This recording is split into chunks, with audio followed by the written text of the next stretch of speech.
Oh shit.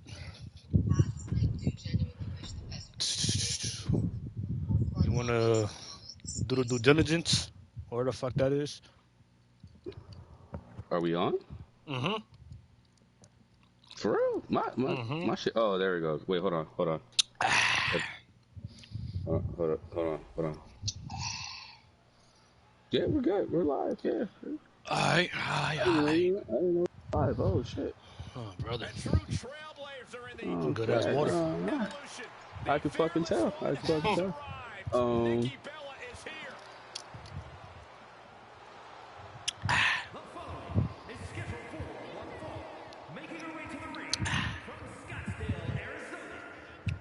You good, bro? My bad. I just got in. I'm still what you're calling it in Dragon Ball Z. That was on my screen. Sorry, I'm still playing Dragon Ball Z. I see. Ladies and gentlemen, welcome to the Raw Side of the Trenches, and we are back for today's Raw. I'm here. I'm your boy with the most joy, Noifoy, and I'm with my twin E, who's enjoying a beautiful, crisp glass of water.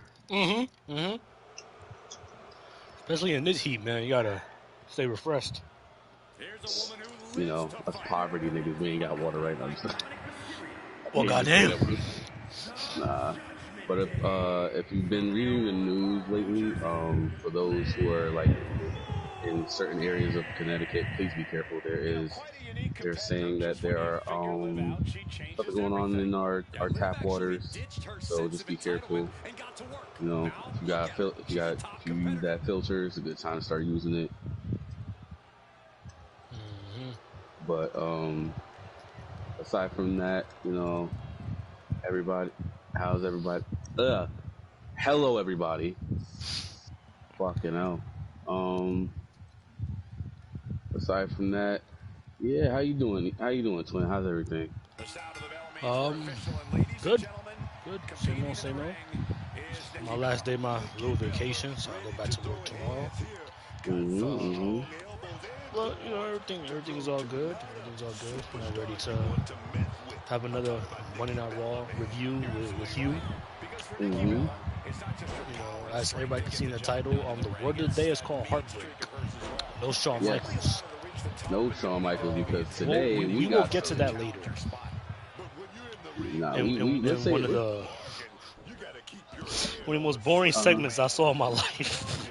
It's not even just that It's not even that one segment. It's the half of the show was just niggas heartbroken. Let's call it how it is. Just niggas was just sad all over. Nigga, I was sad by some things that I watched. I know, twin. We all know you were sad.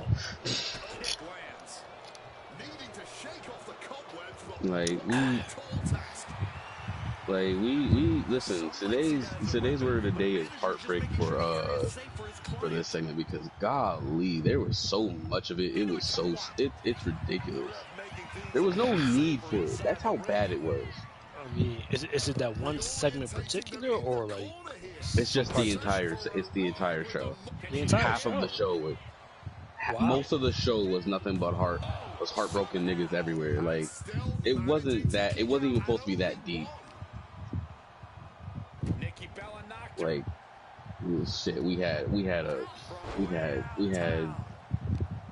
friends heartbroken, people trying to confess they love and they heartbroken. We had what else we had? We had Oba heartbroken because Brock being a bitch. We had a lot of heartbreak today. Like, I don't think he was heartbroken. I think he was more aggravated. He was aggravated, but he was heartbroken that this man's being a bitch right now. Like, this whole segment, these segments was just either sad or just straight bullshit. Some of them were like that, man. But yeah, this is one of those days you just gotta be like, yo, what in the actual fuck is going on here? I mean, how did you feel? Sorry. How did you feel about the show, like overall, before we really, start breaking everything down? I mean, if it's storytelling that you were looking for, they were telling some stories. I'll give you that. I mean, some of the I stories mean, weren't needed, but it's like, or not that much exciting. yeah, it wasn't that much excitement to the story, some of the stories. But if I'm being honest, they were doing their thing when it came down to telling us about what was going on and shit.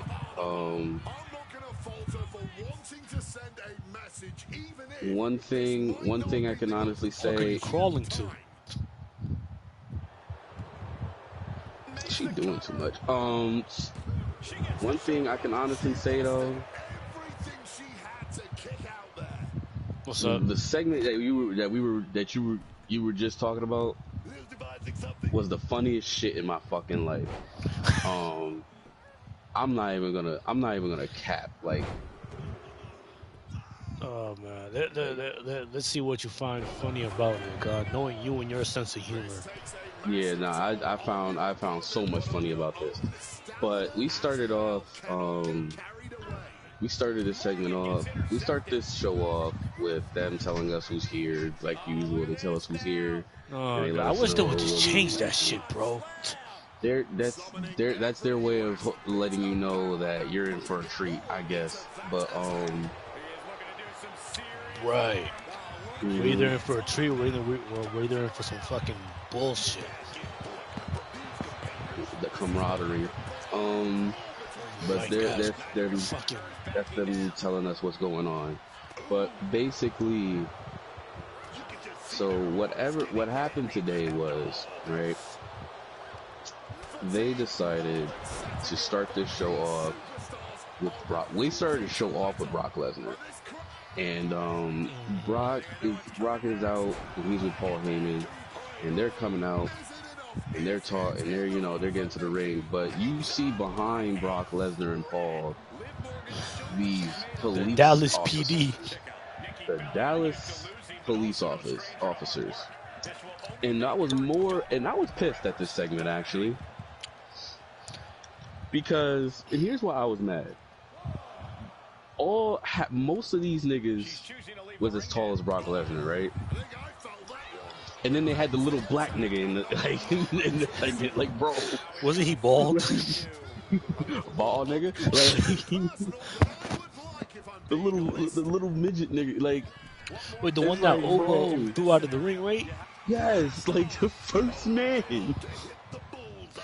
Oh, I Yo, hope he got a good paycheck out of that, because that was a mean bump. nah, that was a devious bump. For you to be that small and get tossed by Oba, that's At the inconceivable. height, too, like Oba's like almost damn near 7 feet tall. That's inconceivable. Inconceivable as hell. Like, bro, there was no reason for this segment to happen with that small man.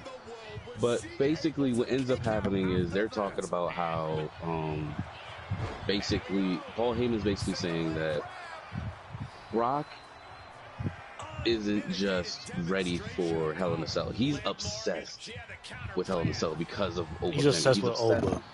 He's obsessed with Oba, not just because And Oba's obsessed with Brock.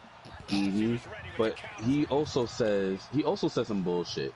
He goes, I had to get a restraining order on Oba, but I also had to get a restraining order on Brock Lesnar.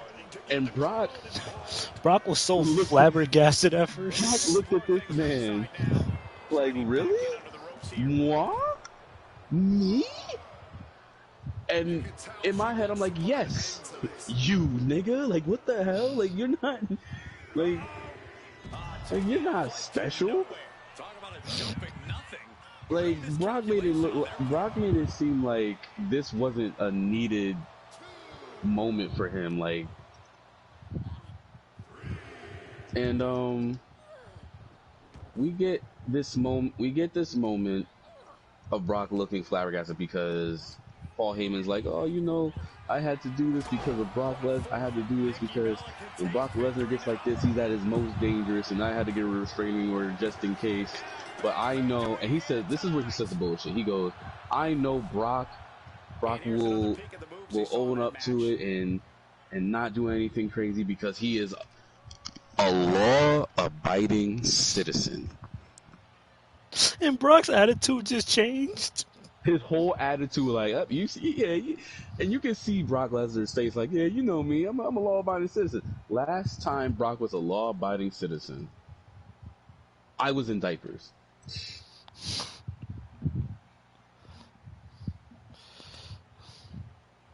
I'm gonna say it again. Last time I was a law-abiding citizen, I was getting my pamper changed. I have never known this man to be a law-abiding citizen. I never even knew he had that in him. I don't know he was capable of doing something like that. Right. That's a big-ass man to be a law-abiding citizen. Like, who he hunting? They said he was hunting. And and like I said, they basically go by saying that Oba's not gonna do anything or something like that. Is there anything I missed, Twin? Let me see. Like before Oba came out? Mm-hmm. No, that's pretty much it. All you know, he's the king of the cage, and the Broctagon. And I wish he would stop saying that, but he keeps on saying it. And you know, he's like Oba Femi's obsessed with Brock, that he threw away the championship match, but Brock is also obsessed with Oba.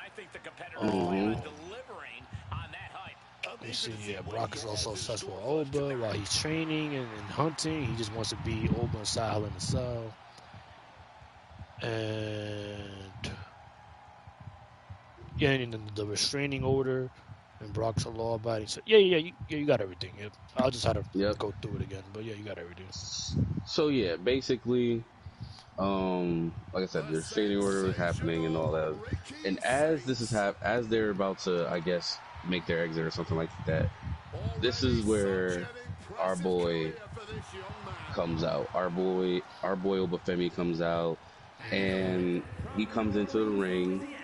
Well, before he gets into the ring, the Power Rangers SPD decide to unify and getting in the ring at the same time. I don't know who told these niggas to do that, but they decide to get into the ring to protect Paul Heyman and Brock Lesnar. And they do this, they get in the ring, and as Oba's getting in, he's like, he says what everyone else is thinking, like, what the fuck is all this? Like, he's like, what's going on here? Like, what are y'all doing? Y'all doing bullshit. Like, what is, like, he's getting pissed. He's pissed. And Paul Heyman is like, oh, this is just a necessary precaution, and that you're not abiding by the rules of it. So since you're violating the restraining order. So since you're not doing that, and he's like, guys, go ahead and take him away. And they get out the ring, and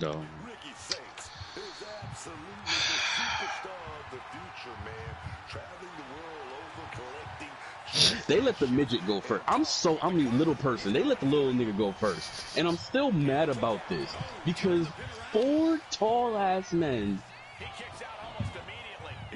let this little man walk up to Obafemi and go, all right, man, let me see your hands. And you can tell, I don't know if you saw it, Twin, but you could tell little dude shat himself when Oba picked him up. Like, you could see it. Like, his knees shook. It was crazy. Like, there was no need for them to do this. Like, oh my God, bro. Like, this whole segment just, it's just so, there's so much wrong with this segment. I was so mad. Like, it's just, yeah, I mean, low key, I was like kind of like expecting a little more,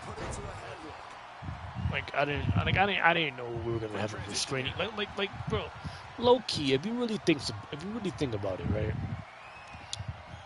Brock Lesnar, right, is known as the Beast Incarnate, right? The Conqueror. You know, all this other shit, right? If he's really all of that, why does he need a restraining order? So you're asking the same question I am. I don't know. I just feel like it goes against who Brock is. Okay, I understand the fact that, okay, the police were there. Well, quote unquote police were there, you know, obviously to make Oba look strong and sell for Oba. And Oba beat the shit out of all of them and he tossed him out of the ring and shit like that. And Oba looked very dominant. I understand that, but I don't know. Like, okay, not that I don't know. I guess I somewhat do know. But, no, honestly, no. I take that back. I don't know because why was this needed? So I'm gonna tell you why they were doing this. If you're being honest, honestly, I kind of do know why. But go with your answer. It's teasing Oba. It's basically teasing Oba. Because the thing is, remember how most of the time they had people, they were like, oh, we're gonna get restraining orders, and we don't want to be attacked by the vicious Brock Lesnar, and you know they had that one guy that couldn't be stopped. It's the big guy trope. Like, no matter what you do, there's always some guy trying to take extra precaution not to get hurt by you, and they're kind of trying to boost Oba Femi in that pathway, if that makes sense. Because the thing is, it's supposed to make, at the end of it, it's supposed to make Oba Femi look strong. That's what it's supposed to do. I'm hoping that's what they're getting out of this. Because if it makes Oba, it makes Oba look strong. It makes Oba, but it also makes Oba look obsessed with Brock Lesnar because of the fact of, you know, like the other thing, it makes him have to have that look of like, oh, you really do want to fight me in that order. You do want to wrestle me. And even at that point, you're kind of, as the fan, you're kind of just like, really? That's what we're doing? Like you just said, you didn't it's not a segment of this is Brock Lesnar. We're just gonna do this and fuck with him and see what happens next. No, we're gonna fuck with him and then make him look strong enough to a point where you see him, you're like, okay, he's ready for Hell in a Cell. Now, in that sense, that also gives us the moment of like, ew, because it makes Brock Lesnar look stupid. Because we all know Brock Lesnar can handle himself. Brock Lesnar's been, as someone who doesn't work there anymore would say, like, he was the alpha male there. I don't think I said that. But he was the beast incarnate. Like, he's supposed to look strong, but this doesn't make Brock look strong. It makes him look weak as hell. One thing I can say is that if this is the way they're cooking up the story, I mean, they're doing okay, like fucking with Oba, but I hope they don't do that for long.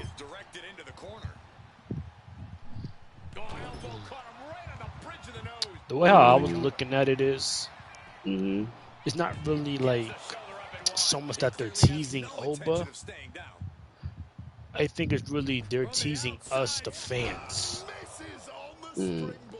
because obviously, you know, everybody, and I guess including us. I don't really want to speak for you like that, but I mean, damn sure me. you know, one of these two guys to just start beating the shit out of each other, right? I But understand that. Yeah. they're teasing us, the fans, because they want us to wait till SummerSlam so we can watch them beat the shit out of each other. You know what I mean? Like they're holding off on the physicality until SummerSlam Right. because they don't want us to see any physicality yet. They want us to see the physicality at SummerSlam.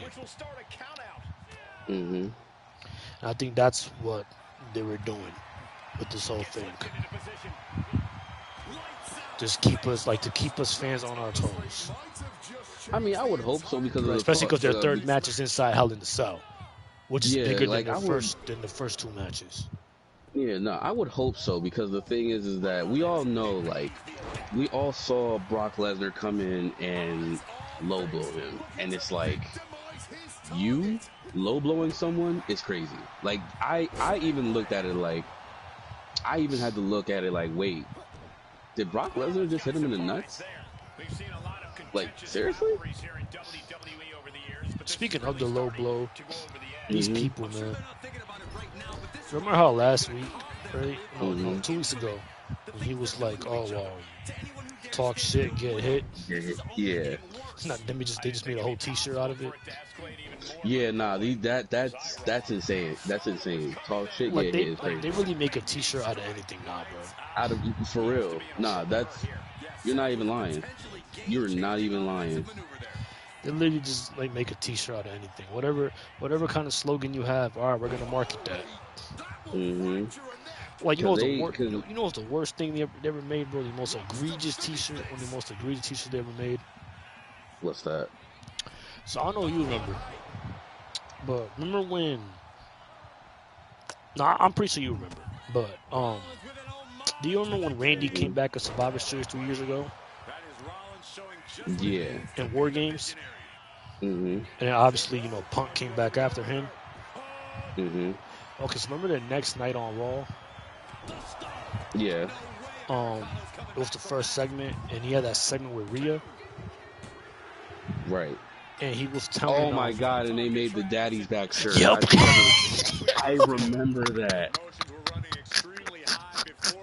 Oh, I hate that you said that. I forgot all about that shirt until you said that shit. Bro, that's what I mean. They just make a shirt out of anything. Oh Bro. my God, that was disgustingly stupid. Oh, I hated that shirt. They just make a shirt out of anything, bro. That's what I remembered. Like them making Brock that shirt after he said that line remind me of that. Like Randy told Rhea, "Daddy's back," and then the next day you see Daddy's back shirts, and I'm like, you fucking shitting me, bro. That shit was so dumb. One of the fucking egregious things I've seen in my life. Nah, facts. I mean, then again, I've seen a lot of egregious things in wrestling so far. That shirt disgusted me. Disgusting. That shirt disgusted me so much. Oh my goodness gracious, bro. It wasn't even a good, like, because even the segment itself was like, I'm not gonna lie to you, like at that time the segment itself wasn't even all that. I mean, the segment itself was cool, especially because at that time, Rhea was known for beating up all like the guys, right? Mm-hmm. Rhea was known for beating up the guys, so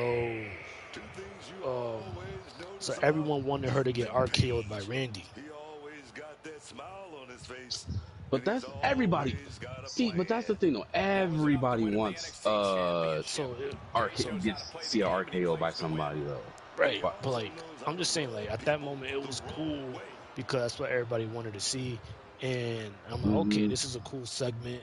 Have Rhea and Randy come, in the segment, and have Rhea be the first person to, be in a segment with Randy, like his first segment back from coming back from back surgery.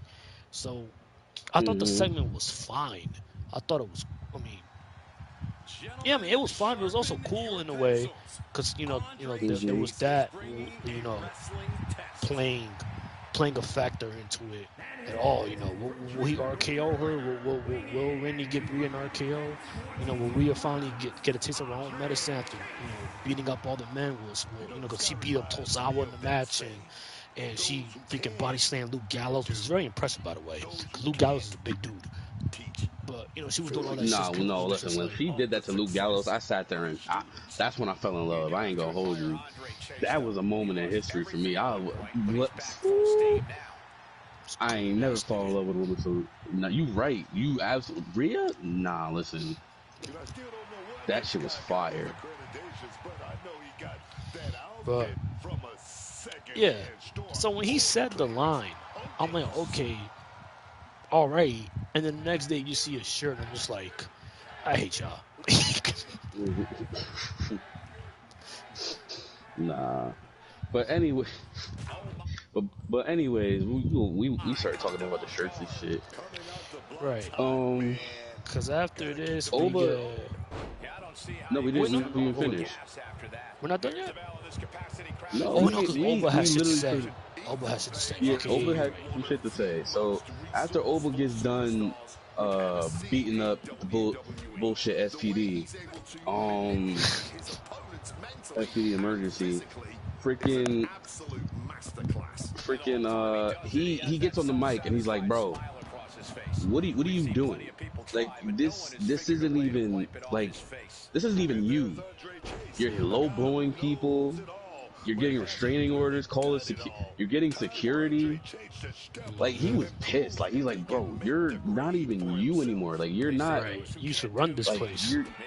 You should be. Yeah, you used to run this place, and now you're like hiding behind people. It's like no. He's like, bro, this isn't it. This isn't you. But he's like, you know what? He's like, this is just, and you can tell it's like making him angry because he's like, listen, nothing's gonna help you hide from me at SummerSlam. Like we're locked in a cage together. No matter what happens, I'm going to hurt. Like he's like, I'm gonna hurt you. You can't run from me. Like I said, I think that was a good way of the bringer of war. What is like the mountain you cannot climb? The mountain you cannot climb. Oh, he's also talked about the title, his title shot. Oh yeah, like the reason why he never went up to the title because Brock was gonna cost him anyway. Because he knew, and that's why he said he's been waiting for Brock Lesnar. That's why he's genuinely like, yo. He's like, yo, you're not going to sit here. We're not going to sit here and act like you. We're not going to sit here and act like you wouldn't have costed me that title shot. So let's talk about it. Like, you're not running away from me. No. No, I ain't want to talk about that nigga, his furry ass title. Fucking ridiculous. But yeah. I need people to stop doing that with their titles. That was the. You know what? That's a SmackDown problem. I'm not talking about this. But anyways, that was the first segment of today's show, basically.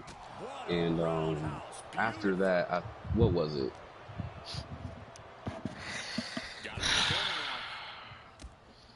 Two egregious things.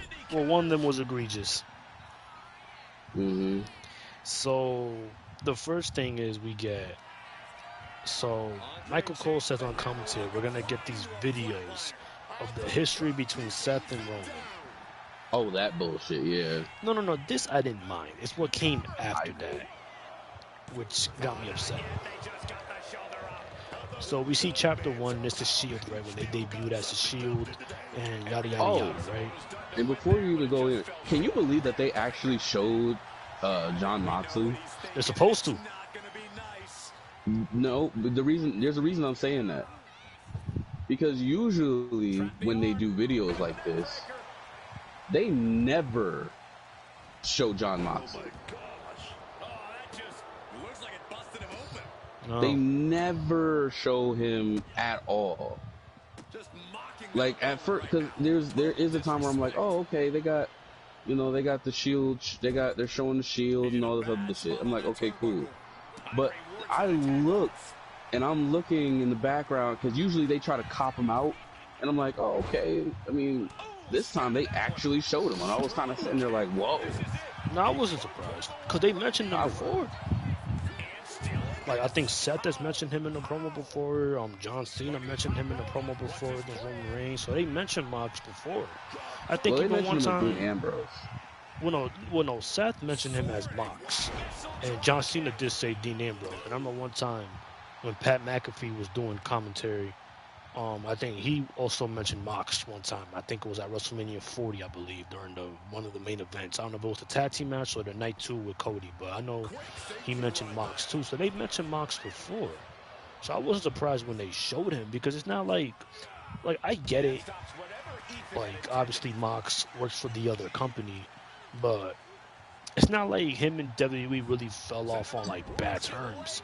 Obviously he didn't like his creative and what they were doing with him. I'm not saying anything about the bad terms. They never fell off on bad terms. I'm just surprised that they showed him because of the fact that he's working with another company.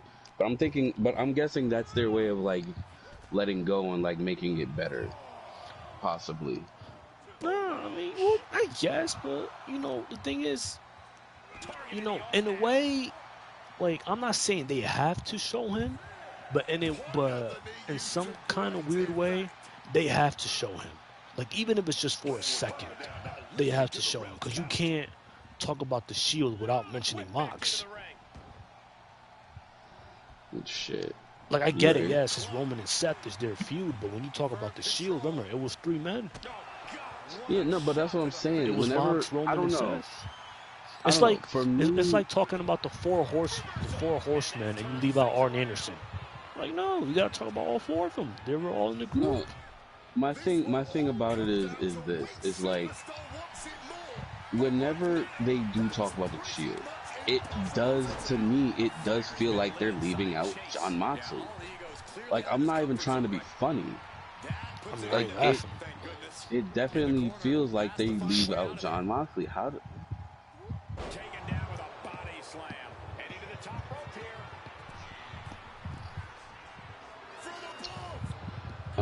It definitely feels like they leave out Jon Moxley, and I'm kind of just like, it's kind of that moment of like it's a WTF moment for me because I'm like, okay, so what's going on? You know what I'm saying? I mean, I get what you're saying, but I wasn't surprised. I'm glad they showed him, but I wasn't surprised. But yes, so we have that. The history between Roman and John Wayne Rollins. And then next, here's egregious thing number 1. So next, they show that at Saturday night's main event, this upcoming Saturday, Roman is going to be in a segment with NBA champion, New York Knicks superstar, Jalen Brunson. Thank you for the title, my brother. I appreciate it. And I'm not happy about this. And here's why. No disrespect to Jalen Brunson. Right? No disrespect to Jalen Brunson. I love Jalen Brunson. As we all know, I'm a Knicks fan. Jalen Brunson was awesome in that championship run. The man dropped 45 points. He was out there. He had this Michael Jordan-esque game. I thought he was Michael Jordan for a second. He was just hooping out there. He put the team on his back, and he got his championship. Thank you, Captain. Because he is the captain of the team, Captain Clutch. Thank you, Captain. I appreciate you for what you did. And I don't even have a problem with Jalen Brunson being on the show. Because they're going to be in MSG. They're going to be in Madison Square Garden in New York on Saturday. Right. So I don't have a problem with Jalen being on the show. And for the people who do know Jalen Brunson, not personally, but Jalen Brunson he is a wrestling fan. He is a WWE fan. He has been to a show before. He was on Stephanie McMahon's podcast, so he is a big wrestling fan. So obviously it's going to be cool for him to be at Santa's main event at MSG. But That's not the problem. The problem is not Jalen. The problem is the fact that WWE knows that Roman got this big title match coming up in like 3 weeks, two weeks at SummerSlam. Well, 3. Well, no, is it 3 or 2? I think it's 3. Wait, no. Hold on. Let me actually check. Let me actually be sure.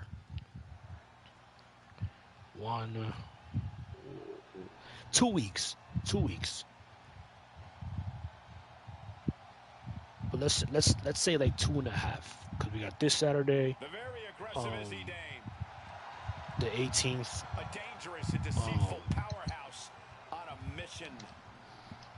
Which Santa's main event, and then the Saturday after that is the 25th, and then the next Saturday after that is SummerSlam, August 1st, August 2nd. So technically, yes, we got 2 weeks, I guess. If you include the Saturday, it's 2 weeks. So in 2 weeks, you got SummerSlam, and you got this big match with him and Seth Rollins, which is the last dance, right? They're trying to set it up as Roman and Seth's like final match.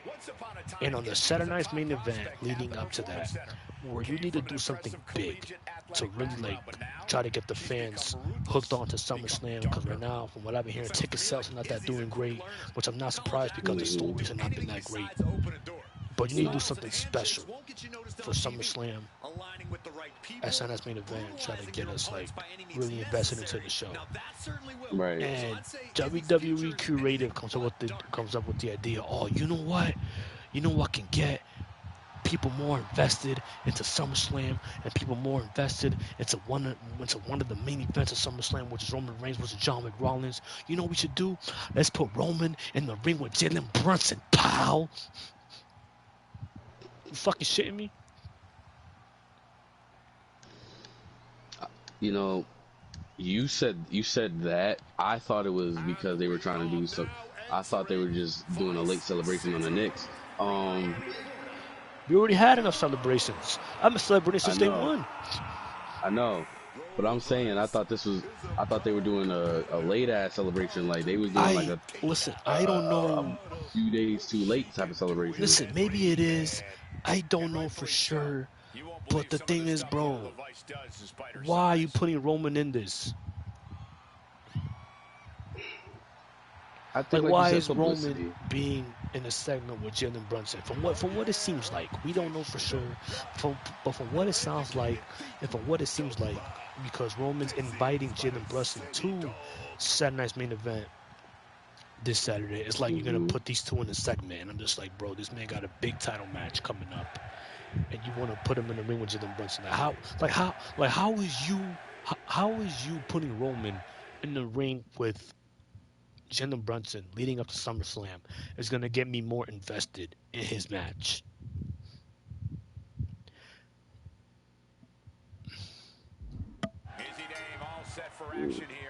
I was going to say, don't look at me. I don't know. It's fine. I don't know either. You sound so disappointed. Because I am. It's fucking stupid.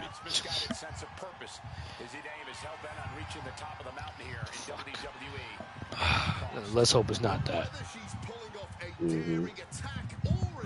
But next, we got Io Sky versus Roxanne Perez. Yep. I like this. This is good. It wasn't a bad match. No, it wasn't. I mean, Io and Roxanne, they put on a good match. Roxanne's attacking the leg and try to weaken Io before her match at SummerSlam against Liv. Io wins with like a crafty roll up after Roxanne tried a crafty roll up. Io beats her, and then she gets beat up by Roxanne and Raquel. But then, after she fights off Liv, she got Liv out of the way. She gets beat up by Roxanne and Raquel. Sol Ruka comes in to no surprise, because I knew she was, because Io had her back last week. She comes out for the save, and she takes out Raquel and drops Roxanne, and then she goes for a Hurricane Rana. Roxanne swung her like a fucking baseball bat into the barricade, and then power bomb her onto the LED ring post. Raquel looked very dominant in that spot. I thought she looked fucking fantastic. Yeah, they told a lie. What you mean? They told a lie. I'm It's a tired of lie. this. I've been wanting to say this. I've been wanting to say this for a while. They keep calling this woman. They keep calling her the Judgment Day's powerhouse, and I can't take it anymore. It's a lie. You can't be a powerhouse when you haven't held a single title. I'm tired of this shit. Sick of this Because shit. she's the strongest out the group. I know why they call her the powerhouse, but it's a lie. I don't believe it. I really don't. Like they hold her up to this powerhouse standard, and I'm gonna do a comparison on the difference between her and Rhea being like a powerhouse. When Rhea was doing it, like I said, she was slamming dudes, like she was just doing anything when it came down to being part of the Judgment Day. Like she didn't care. Raquel is like, it's like she's trying to be, and like I said, and Rhea was like still doing, like being sexy, doing it, but in her own way. Raquel is like she's trying to be sexy, but wants to be a powerhouse. Like she's trying to keep herself. She's trying to be this baddie, but then she tries to do strong people shit, and it's like, bro, just cut it out. Just be strong. Just because she is like, at the end of the day, she is a strong woman. Like not even to be an asshole. Like she is a strong woman, no matter how you put it. But Jesus Christ, bro, I'm tired of. Oh, she's the powerhouse of the Shield. I mean, the powerhouse of the Judge. I said Shield of the Judgment Day, and I'm like, bro. What the fuck? When was she a part of that? Oh, you ain't know? Back in the day, they had an idea. Let me stop. Don't do that. Don't do that. I had to do a Phantom real quick. Nah. But yeah, like it. That's always bothered me. It's like, don't get me wrong. Like, is she strong? Yeah, but it's like she's not showing off. She's not really like OD strong, in my opinion. Alright, here's my rebuttal to You got a rebuttal? You said you got a rebuttal? I mean, isn't this part of the show? Are we supposed to debate on certain things? You right. Like, my bad. where's my trap card? Maybe you thought we was gonna finna agree? Nah, let me stop. What you gotta say though? Here's the thing, because I get what you're trying to say, and you're not wrong. You're absolutely right. You're missing out one thing though. With Rhea, right? When she was a powerhouse and she was like slamming men and shit like that, right? Remember, she was booked that way. The creative team and Triple H, they booked her that way to be this dominant powerhouse slamming men and doing all that shit, right? Raquel wasn't booked that way. Not at all. I think she should have been. She should have been. I agree. She kind of should have been, but she wasn't. Right, because Rhea was on the come up, and she won the Royal Rumble, and she was getting popularity, and she was on the way to do big shit. So they booked her that way to keep her strong and keep her looking like a powerhouse. And eventually she won the title from Charlotte Flair at WrestleMania 39, a great match, and things like that. Raquel never got up there. She never got up to that stature. Like Raquel has the potential to be a main event woman in the division, but right now, like, she's been stuck at the mid card for a minute now, which is fine. There's nothing wrong with that. But I'm just trying to say, she was never booked that way. Like the way how they booked Rhea, she was never booked that way, bro. When Raquel came back, at Bad Blood 2 years ago, and she joined the Judgment Day, there was sometimes she was still looking very sloppy in the ring. She was looking very as dominant as she should be. Until Kevin Nash, Big Daddy Cool Diesel, until he said, I hate you so much. Why did you do that? From The Rock. Why did you do that? Until when Kevin Nash spoke out against her, and not in a bad way, like, he didn't talk shit. He just said, hey, like, you're a big, strong woman. Work like one. Like, when you're in the ring, when you're wrestling, work like you're a powerful woman. Once she heard his criticism and took it as a positive and said, you know what, like he's right. Like he's nothing disrespectful. He is not wrong in his assessment. He's absolutely right. Like he was a big dude. He became successful. He was a world champion. That's how he worked. Like I need to do the same. And ever since she's been doing that, she has gotten a hell of a lot better. Like Raquel she was one of the most improved superstars like last year. Like she's been consistent, and she has been looking powerful and dominant since she took Kevin Nash's words to heart. But like I said, that was the thing. Like they didn't book her the same as Rhea. Now they're booking her a little more powerful. I mean, she's not slamming men or none of that shit like what Rhea was doing. But now they're booking her to be a little more powerful, be a little more dominant. When she's in the ring, she's using her size. She's using her strength and stuff like that, which is good because like I said, she's improved a lot, and I'm proud of Raquel.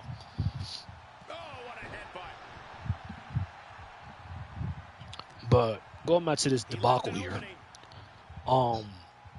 Liv in the ring drops Io with an oblivion, and then Raquel and Roxanne hold Io by the arms, and then Liv hits Io in the head with the title, which made a big ass thud. Like you hear that noise when she hit her, like the little thud, like that noise. Yeah, nah, that shit was crazy. Yeah, like I thought Io had a fucking concussion, bro. Hopefully she's okay. Yeah, no, like if you saw her on the ground, she was literally like holding her face. Yeah, like really like holding her face, like on some shit. Maybe she was just selling. Hopefully she was selling. I was hoping that's what I was supposed to say. I'm hoping that's what it was. Because the way she was holding her blood face, in her that, but like that was a hard hit. Nah. That's what I was gonna say. I think sometimes Liv got to be a little. I mean, if she's selling, that's good. But I'm hoping Liv is kind of like holding back because the way she hit her with that title, that shit sounded like it had some in there. Right. No, I wouldn't say Liv exactly wanted to hurt her. Obviously, Liv is. No. She's safe, but I'm just saying like that was a hard thud. But here's my problem with all of this, and I don't know if you thought of the same thing.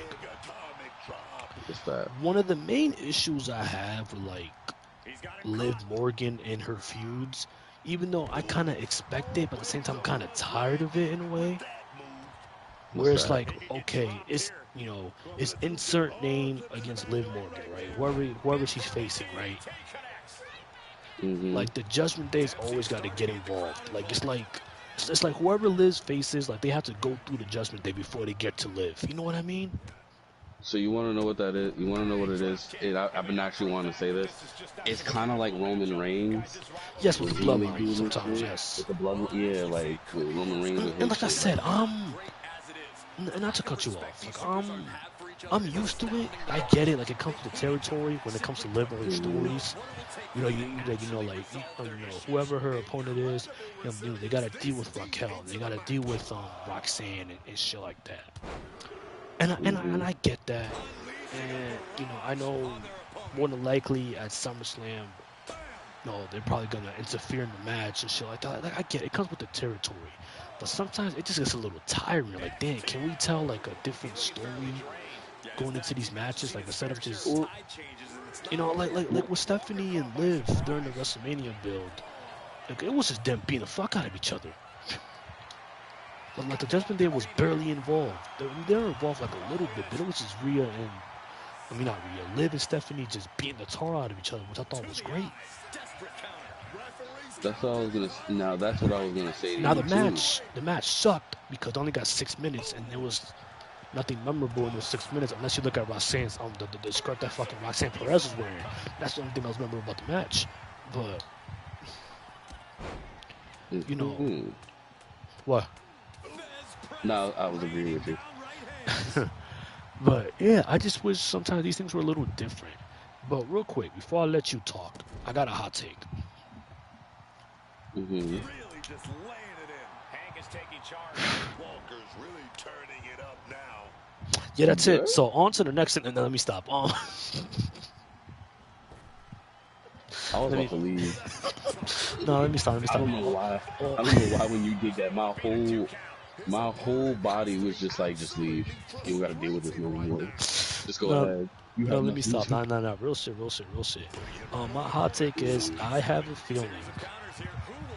I don't know if it's gonna be both, but I have a feeling, and I know if it does happen, me and you most definitely will not have a problem with it. But I have a feeling Roxanne is gonna betray Liv at SummerSlam and cost her the title. An opponent held in place and now launched. Shoulder block. Explain. Two things. One, Rearranging the facial Liv has been ducking Roxanne. Like, not like ducking Roxanne, but Liv, these past couple of weeks or so, like lately, like she's been dodging, like not dodging. What's the word? Like she's been putting Roxanne to the side. You know what I mean? Like for example, that segment they had, I think it was last week. I think last week or 2 weeks ago, where I think no, it wasn't 2 weeks ago. It was like maybe 3 or 4 weeks ago. I know it was during like the King of the Ring tournament, and Mm-hmm. Roxanne is mad that she lost the tournament. And Liv walks into the Right. room and she's like making everything about herself. And Raquel like, yo, like read the room, bro. Like look at Roxanne, like console her, like do something. So Liv is like, oh, you know, don't worry, like you know, like you get another championship opportunity and shit like that. And the only thing that matters if you know, if me and Dom win the tournament. And Raquel's like, the fuck? Yeah. And Roxanne was like, huh? And then Liv was like, no, it's okay if you win too, Raquel, you know, as long as one of us win, Judgment Day wins and whatever. And then she's like, oh, and then you know, she walks away. There was that, because I was about to confuse something else, but there was that. And then there was this other thing. Mm-hmm. Remember when JD got cursed by Danhausen and he got electrocuted? He knew who the fuck he was. Yeah, I remember And then that there was segment. that segment where like Rox like Liv walks in and she's like mad and she's still making everything about herself. It's all like, I can't stand EO and blah blah blah blah. And I gotta take care of EO and shit like that. And Raquel was like, all the more like, you know, I got your back with EO, like I'll help you out with that. And Liv is like, okay, like, you know, like Dom and JD, they'll handle Danhausen and get our money back. And then Roxanne was like, oh, Liv, like, what about me? Like, what should I do? What you want me to do? And Liv literally looks at Roxanne and goes, oh, you know, let's go to JD to the doctor. Like she just completely like just Mm-hmm. put Roxanne to the side. Yeah. And that's not the only time she's done it. She's done it other times too, where she's just putting Roxanne to the side. So that's number one. And then number two, Roxanne has been losing matches lately. Yeah. But I can't remember the last time Roxanne even won a match. Like, she's been losing matches lately. So I feel like Mm-hmm. I felt the combination of those two things, right? Like Liv, like is always thinking about herself and putting Roxanne to the side, but also Roxanne just losing matches consecutively. Like I think that's gonna lead to like be like, you know what, Liv, I'm fucking tired of you. See, you were thinking that about Roxanne. I was thinking Raquel was going to be the one to do it. But see, I was thinking Raquel too. That's why I said maybe both. You know, Because the thing is, both as in Roxanne and Raquel. But I'm just leaning towards Roxanne for now. But you you're want right to though. know. It could be Raquel. But go ahead, explain. Nah, I was going to say, you want to know what else it is? You know what else it could be? And I've been wanting this. I don't even think it's going to be like a whole, oh, they're going to betray Liv type moment. I think personally, no, not even a betray Liv type moment. I mean, it's going to be a betray Liv type moment. I don't even think that's going to, I think that Liv is going to lose the championship at SummerSlam, and she's going to blame them, which is going to cause them to leave. Ah, okay. That's what we're looking at it.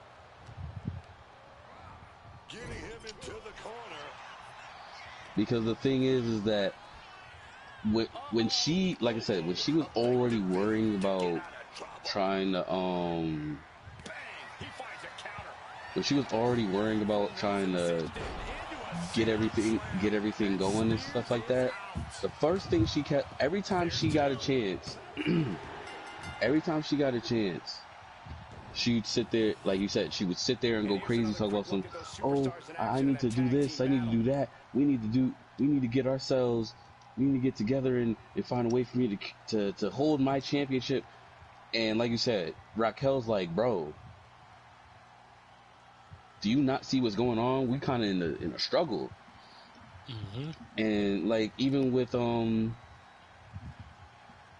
like I said, with her ignoring Raquel and her ignoring Roxanne, it's kind of like you see us, right? Like we're here for you, like we're here for you, but you acting like we're not here. What's your problem?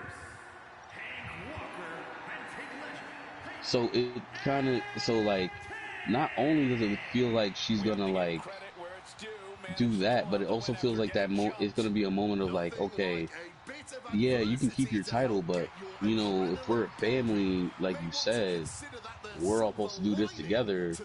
Why aren't we doing it together? You know what else I'm still calling, bro? Mm. I mean, I don't know if it'll happen. Let's see what happens at SummerSlam. But I'm still calling. If Liv walks out of SummerSlam and she's still the Women's World Champion, Mm-hmm. Money in the Bank is in October, right? Mm-hmm. After they moved it a bunch of fucking times, but Money in the Bank is in October. I could still see Raquel or Roxanne winning that bitch and cashing in on Liv. I hope so.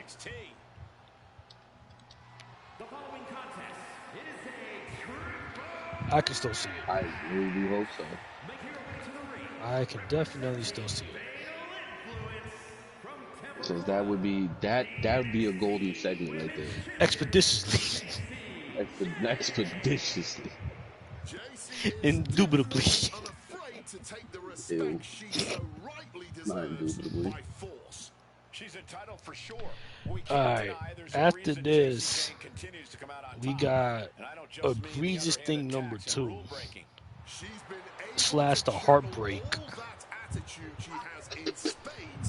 Stop. Hold on. I'll be right back. Before we talk about this, Where the fuck are you going? Hey, you got yourself some water. Leave me alone. That was before the fucking podcast, not during it, you motherfucker.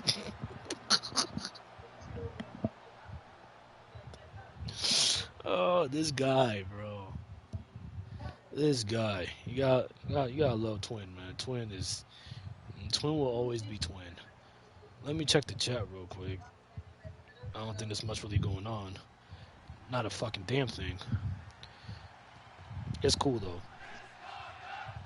Hey, Miss Parker. Miss Parker. Miss Parker. Out here to handle her business. Got one person watching though. Appreciate you. Stop playing.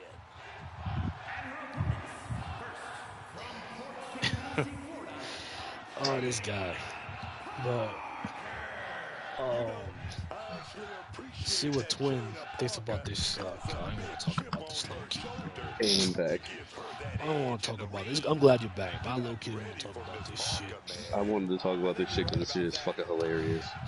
Go ahead, brother. You take the lead. I wanted to talk about this soap opera for a minute. You take the lead. So the Vision. We get a chance to talk to also, the Vision after. Let me just say this real quick. Try not to cut you off. I'll talk about the chat and stuff like that. There's a quick thing for the people who's gonna watch us on the playback. Appreciate y'all too. Yeah, we love y'all. Facts. And the one viewer we got here, love you too, brother or sister. Yep. Whatever the variant may be. Right. Go ahead, Twin. Explain why you love this soap opera / heartbreak / one of the most egregious things I've seen. See, this comes with a story. Okay. When I was a young lad, my mom used to watch General Hospital. For those who don't know, what General Hospital is, General Hospital was a soap opera about a bunch of people, just regular people, living their daily lives of betrayal, heartbreak, cheating, money, and bullshit. Right? Right. I never really cared for the show, but I was always there with my mom, just watching it for no damn reason. Okay. And back then, I used to say, "Wow, if this is how the world works, this is some bullshit. This is fucked up." Right? Mm-hmm. Yeah. When I watched this segment, it was like I was watching. It was like I was watching General Hospital with my mom again. Like, this shit was hilarious, and I had fun this time. And the reason I say that, right, is because of how they were portraying everything going on. First, they talk about how the Vision comes in. We get after commercial break. They talk about how they won tag team titles. Mm-hmm. They talk about how they won the tag team titles, which you kind of get. It's, at the end of the day, they did win the tag titles, and they're talking about how life is looking great for them and everything's going good, and they're talking about we now have the newest. This is their words. Well, Logan Paul's the words. Newest. Logan Paul's words. Logan Paul's words. Right. Thank you, Twin. They have the newest member of the Vision, and it is Maxine can't keep a title for shit, Dupree. Maxine can't keep me awake during the match, Dupree. Maxine should have stayed heel suit Dupree. And or you mean stay babyface? Stay babyface Dupree, because it just, or whatever this character is going to be. I don't really care. But the part of this, they talk about how with her being at Austin's side and everything, this is gonna be great for them, and how everything's going good until it happens. The saddest shit that nobody cared about. Otis and Tozawa walk to the ring. These young betrayed men walk their asses to the ring, sad and confused.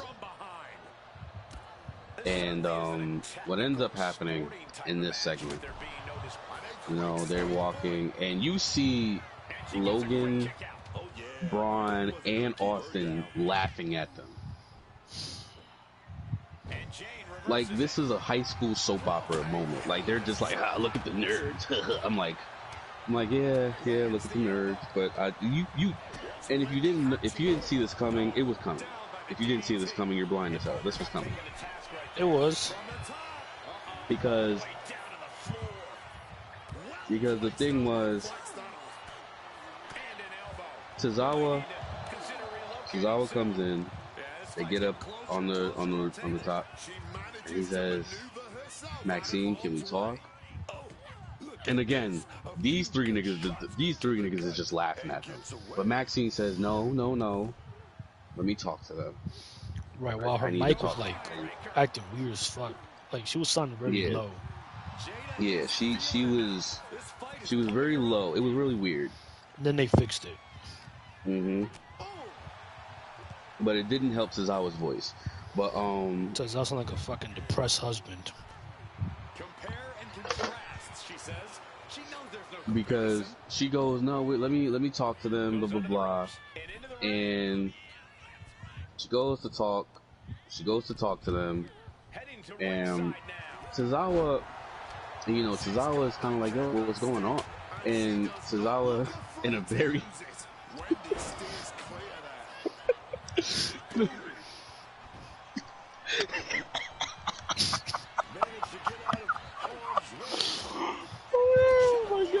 Tozawa, I'm sorry. This segment was supposed to be sad, but it cracked me the fuck up. This nigga Tozawa, I did not give a shit about like 90% of it.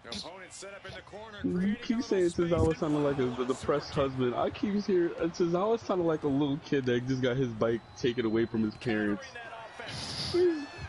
Maxine, what are you doing? And I'm just like, you're better than this. You're better. Isn't that what he said? He was like, you're a good person. You're a good person. And it was supposed to be the saddest thing, but I was laughing so I told them in our group chat, in our private group chat, I was having the I Show Speed face where he was holding his face and he was trying not to laugh. So I'm just sitting there just holding my face like oh my god, this was the most saddest thing. And he's like, and I know he was trying to genuinely be like, he was trying to be genuine as hell, but he was like, what are you doing? You're better than this. You're a good person. And Maxine trying to explain her bullshit, I'm gonna say, right. because they gave her a choice that it was either pick Austin or don't come back to them, and they're just like, and Otis is like, all that we told you about him is bad news. No, hold on, because she lied. First off, I'm not even gonna act like she told us. She lied. They never said, oh, it's either him or us in any of their segments. I have been paying attention to the story very well. They never said anything about it's either him or us. No, I don't think so. So that's lie number one. That they put up, right? Then, as you said, then we get to a point where basically Otis goes, we told you that guy is bad news. Mm-hmm. We told you he was bad news. There's nothing about this that's good. Like, he's not the guy we wanted you to be around. Like, you're not supposed to be around guys like that. That's a bad. And as this is happening, Otis tries to confess that he liked.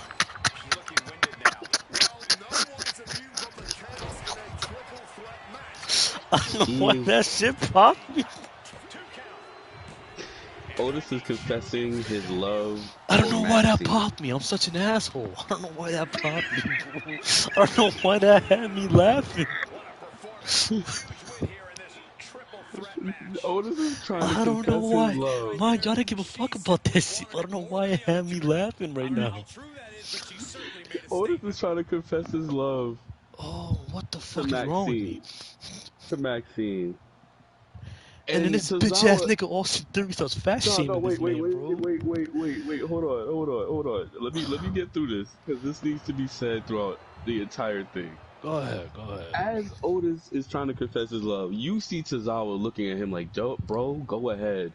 And this is the most high schoolish thing you could ever see men do. I was like, bro, I had not even put the fries in the bag. I was just like, bro, just give up. Like, just stop. Like I was genuinely, like, not even skin crawling. I was genuinely getting, like, feeling bad. And I was like, bro, stop. Just stop. Like just go away. Just leave it alone. Like, oh shit. And he tries to confess his love to Maxine.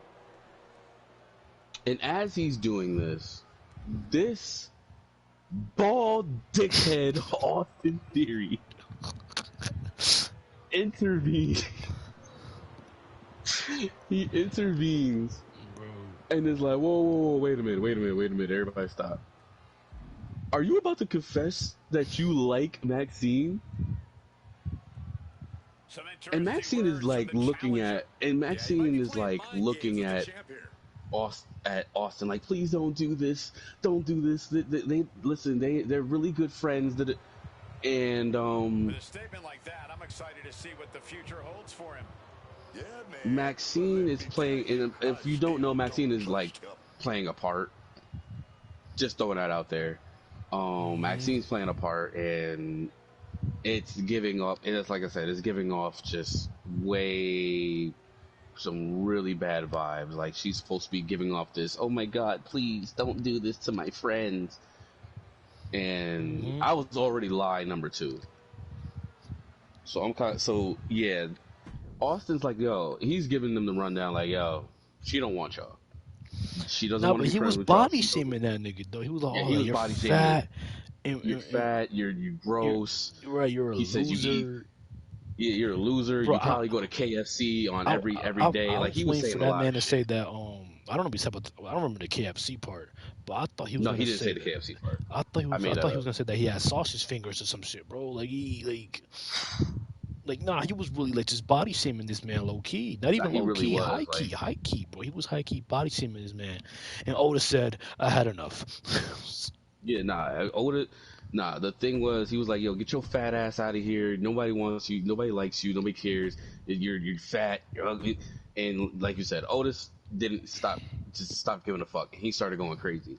And I kept saying to myself, like, people forget, Otis is a powerhouse. Like, he's not no regular, like, guy. Like, Otis can lift and put you down if he wanted. Like, he could smack the shit out of you. So as Otis is fighting, and Tozawa tries to help and all this other stuff, and then Otis gets up and does his thing, Otis looks at Austin, and he's about to just manhandle this man. And Maxine stops him and is just like, oh, please, don't do this. Listen, we'll go back to the way things were. And she goes to she goes to kiss this man, to try to kiss this man. And Austin gives him the low blow of hell. Because I've never seen Otis's eyes light up this much. I'm gonna let you know right now, real quick. If Maxine would have kissed that man, like, say that they actually started making out, bro, after she made out with Austin last week, if Maxine would have kissed that man, bro, I would have looked at Raw and I would have said, boy, that's out the mud with your homegirl Maxine kissing over this. Yeah, I would have took that show. I would have took off Raw, bro. And I would have just texted you like, yo, we're not doing the podcast today, bro. Not today. Niggas saw the podcast and said, and he said, alright, I'm gonna head out. Like, bro, I would have hit the meanest outro. Shout out to Tony Allen, but I would have hit the meanest outro, bro. Like, nope, not doing this. And that's it for the wrestling trenches. I'm your boy.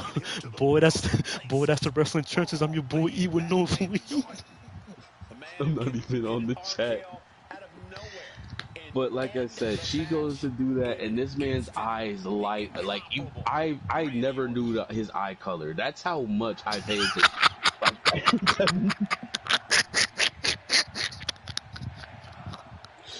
I've never seen Otis's eye color. I never knew his eye color is crazy.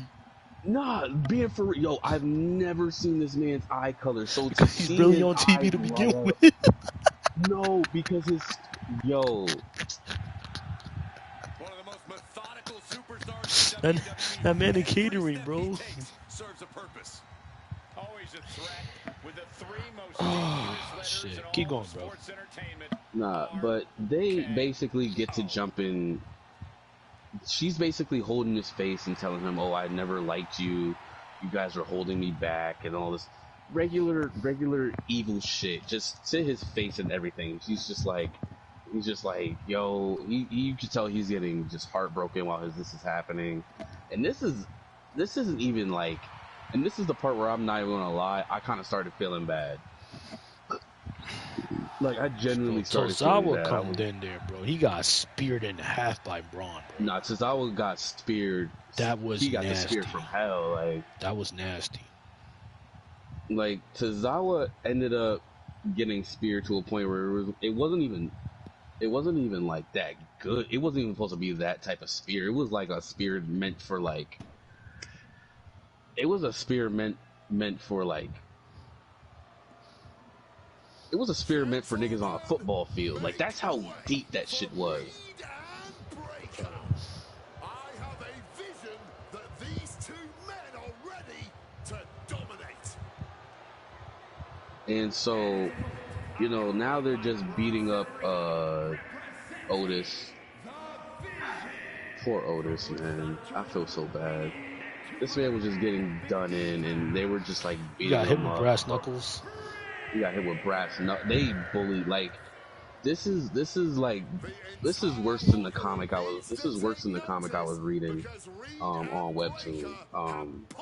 But like, they basically beat the shit out of this man to the entirety, and he's just like, and at the end of it, they give him, and Braun Breaker gives him one of his signature, like, super spears, speed limit super spears. And you know, they leave, and they don't even. I wish that they panned. This would have made it sadder, but I really didn't. I was too busy just trying not to laugh. They could have pandered. They could have just pandered to Otis and Tozawa being beat up, because at that point, that's how bad it was for them too. Like, it was so sad. It was so sad. Like things like shit like this. Oof. Oof. You know, they missed one good thing to do, kind of. You know how the crowd was like booing them? Mm-hmm. You know what they could have done? To really like put the salt in the wound. You know how Otis was like laid out, right? And like Maxine and also were like standing over him, and they put their feet on him. Yeah, it could have just made out right there, right in front of him, like right over him, just start making out. Nah, at that point, you had to pop the trunk on Maxine, because that would have been diabolical. Spin the block. Yeah, you gotta spin the block on Maxine after that. There's no way you're gonna sit there and make out on top of me while you have your feet on me, bro. I would have spun the block. Like, you would have gone off script. I would have gone on as a motherfucker too. I would have gotten the chair. Yo, where are they? Where the fuck are they? Yo, who are you looking for? Nah, make it out in front. Nah, make it out is one thing, but they feet on my chest? Nah, gang. Like, I felt so bad. Like, at the end, I was laughing, but oh my god, bro. This is going to stay with me for hours on end. Like, this segment is insane, bro. I really do hope that I didn't care for like most of them until like the beatdown, to be honest. Nah, bro. Alright. Move on. Yeah, we can move on. I just want to get that off my chest. No, I got you. So now here's egregious thing number 3. So yeah, after this Vision segment, they go to commercial. We come back from the commercial, and mind you, like I said in our private chat, I'm taking notes on this Vision thing, right? I'm just writing my notes on the Vision segment with Otis and Tozawa, and I'm just trying to write everything that happened in the little short clip notes. I'm just writing my notes, and then Raw comes back on from the commercials, and I look at my TV and I see one of the most egregious things possible. I see Royce Keys and Jimmy Uso in the match, and I said, how the fuck did we get here? And why am I looking at this shit? Right? This So that now, was the so most now, hold on. psychotic. Go Hold ahead. on. So then now, right? I'm confused. I'm flabbergasted. What the fuck is this shit, right? I'm like in the back of my head, I'm like, yo, I just saw this shit on Friday. Like, why the fuck am I looking at it again? And then, so Michael Cole's like, oh, here's what happened during the commercials. And so during the commercial break, Jimmy Uso's out there, and Big Jim is looking for Solo Sikoa.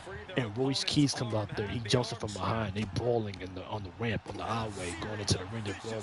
So Adam Pearce comes out and he says, "Oh, it seems like you two guys didn't have enough on Friday." Adam, I had enough on Friday. I don't want to see this shit again.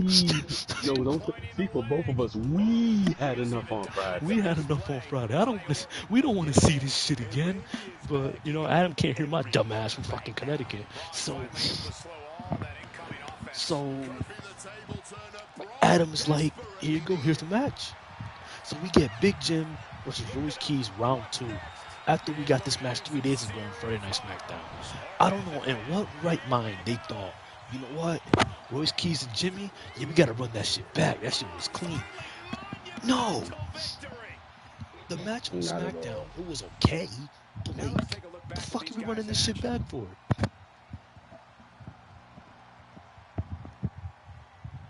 And then what makes it worse, Jacob Fatu comes out of a fucking Cadillac wearing this fucking maroon burgundy ass outfit. Like he just got out of prison. Which is kind of sad to say because he's been in prison before. I don't mean that in any kind of disrespect. No, not at all. But he comes out wearing his burgundy outfit and he attacks Royce. So now Royce is getting jumped and shit. And then out comes Solo. Mind you, bro, I did not give a fuck about any of this at all. Not at all. Not at all. Not Oba, sorry. Solo's out there, and he's like, oh yeah, I'm gonna rejoin the family. I'm like, alright, I don't know who you fooling, but I know you not. So... Yeah, that was the part that had me, fucked up. Because I was looking, I'm like, nigga, wasn't you talking about you hate the family? Right. Like, I'm looking at him like, whoa now. Oh there. I thought you hated the family. What are you talking about? And he does Royce is just sitting there, and here's the thing, like, I know that he's supposed to like wait his turn or some shit, but Royce is just sitting there like beat up, like like, but he's kind of looking like, really, like, you joining the family, right? And this is how I should have known. Go ahead. This is how you should have known. This was raps, because the first person to put the fingers up was Solo. Right? And Jimmy's all excited and shit, right? Jimmy's like, hell yeah, like, yeah, right. And Jimmy, I don't want to say this. Jimmy, you so fucking gullible. Like, fucking loser. Like, bro. Fucking naive moron. Yeah. He all put the ones up too. Now, Jacob, he was kind of skeptical. He was like, I bet he putting the ones up, the mission over. But as this is happening, right? Solo, that devious ass smile on Solo pops up, and he changes that fucking one into a thumb, and I'm like, here comes I kept saying, if this nigga spikes Jimmy, I'ma laugh my ass off. And by golly, I fucking was right. I laughed too. I ain't gonna lie. I thought that was the best part of the whole thing. Yo, thank Kami I was right, because he spiked the shit out of fucking Jimmy. That was the best part of the whole thing. That was the funniest segment of the entire thing, bro. That was the funniest part of the segment. That was a needed part of the segment, bro. That was a needed part, because, and the other thing was it was painfully funny to me, because you would have thought you would have thought like, okay, what happens next? So these niggas are fighting for their life. Well, Solo's fighting for his life, and they go to jump in. And I said to myself, if LA Knight does not hop in here and fight these niggas or help out, I'm gonna be mad. And by golly again, I was happy because this nigga decided to finally come up and help Solo and Royce Keys beat the shit out of Jimmy and Jacob. Technically more Jimmy than Jacob, because he hit Jacob with this chair and is celebrating, and you could tell Jacob was just like, nigga, really? Like, Jacob didn't even, like, if you want to talk about a no-sell, that was a beautiful ass no-sell. That man said, turned around, looked at him, went to, like, and then he got hit with a chair again, and and it is now being seen that Jimmy, Jay, and Jacob, the three, Triple J, the Three Musketeers, the Three Musketeers, Jacob, punk ass Jey Uso, and Jimmy. I hate you for saying that. And these three are going to be fighting Royce Keys, Solo Sikoa, and LA Knight at SummerSlam. Yep. It is going to be a 6-man tag team match. Yep. And I'm not gonna lie, I'm actually happy that they're doing this. I mean, it was bound to happen. For a bunch of reasons, though. One, it gives Royce Keys a little bit more publicity. Oh yeah, this will be his first pay-per-view. This will be his first pay-per-view in a while.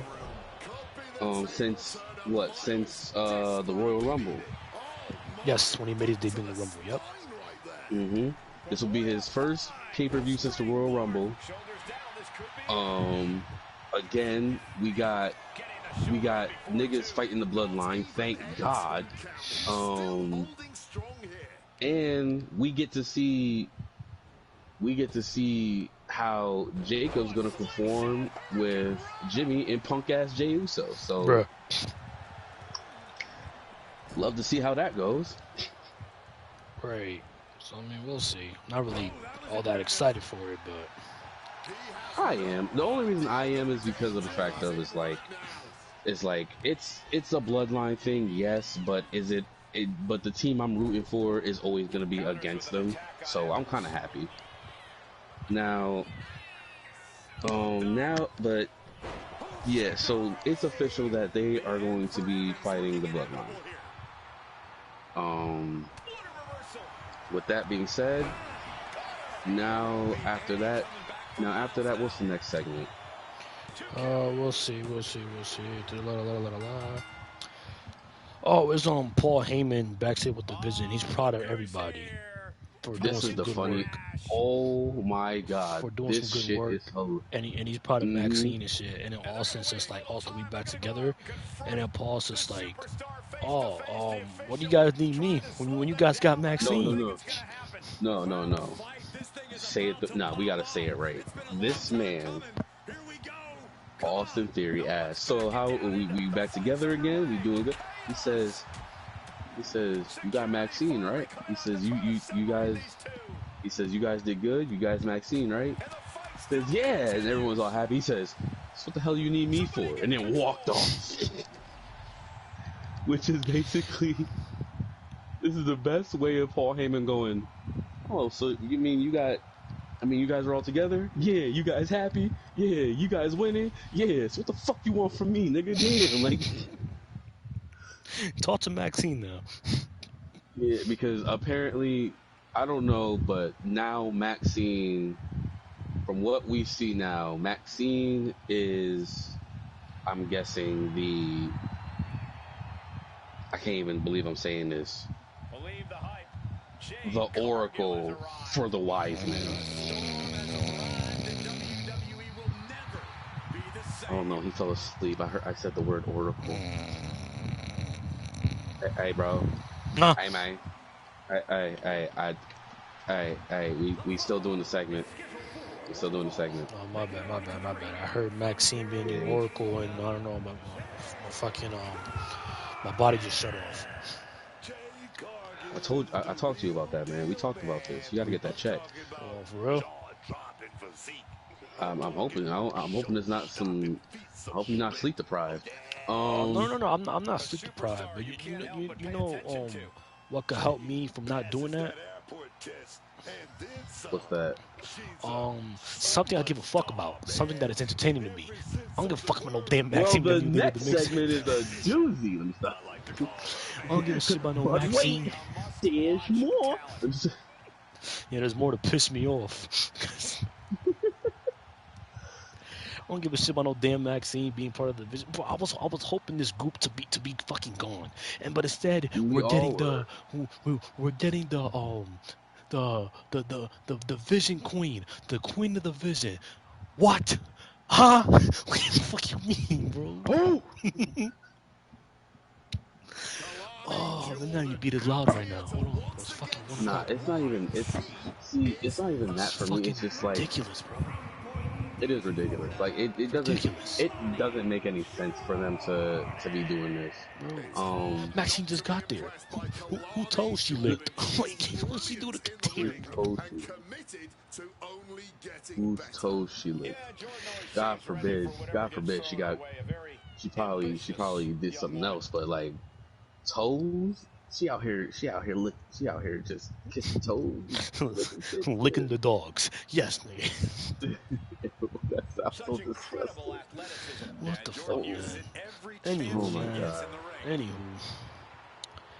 Anywho. Next, we got Oba and Adam backstage. And Adam is telling Oba that, it was all like fun and games, and like the restraining order was never real. Hold on. Yeah. This needs to be. I need to say this for everyone in attendance, and I need to say this now. When this segment happened, why in the blue hell did Oba have his shirt off? It's hot, bro. No.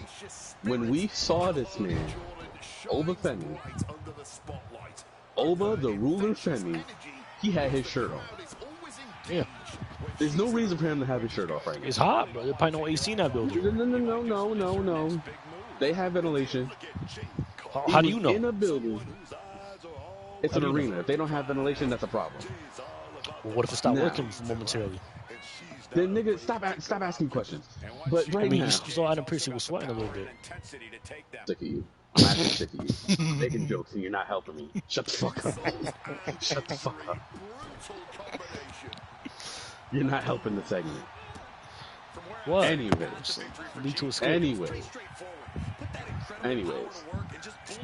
This man's shirt was off, and I had a problem with it because there was no reason for this was the equivalent of Dragon Ball Z Abridged Vegeta when he had his shirt off for some reason. That's what I was trying to get to, you son of a bitch.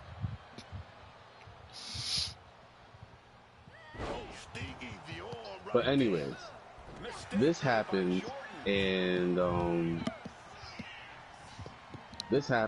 like you said, Adam Pearce is basically telling Oba like everything was fake. It was false information. None of it was real. From the guards to the restraining order. None of it was actually real. And Oba's like, that's good, because you know why? It means he's scared, because he knows what I did to him. He knows what I can do to him. And he knows that, if he thought... Oh. Wait. No, go ahead. Oh, okay. My bad. If he thought what he did to Brock at WrestleMania was bad, then wait till what he does in that Hell in a Cell. Mm-hmm. And that was that, really? Yep. After that, we got Lyra and Bailey in a little promo segment to talk about another broken heart segment. Yeah, I guess. But this I was actually looking forward to. Did you just flex? You just did it again? Flex wet in the flesh. Hey. So Lyra tells Bailey that she lied about every single thing that she told about her. Like every single nice thing she ever said about her. That all she did was hold her down, and she's not a locker room leader. She's a doormat. That her face is not pretty enough to be in the poster, and she's the worst member of the four horsewoman and shit like that. And then Bailey's like coming back at her, and she's like, I'm the first ever Grand Slam champion. She started listing off like her accomplishments, like, I was the first ever women's tag team champions and all that other stuff. Yep. And then Bailey was like, I'm gonna add a little more to my accomplishments when I beat you at Saturday Night's Main Event. And then Lyra tries to take a cheap shot, but Bailey, like, she saw it coming. She drops Lyra, but Lyra kicks her away, and then she drops Bailey with a clothesline, and then she lays her out with her own finishing move, the Bailey to belly suplex. I will say this.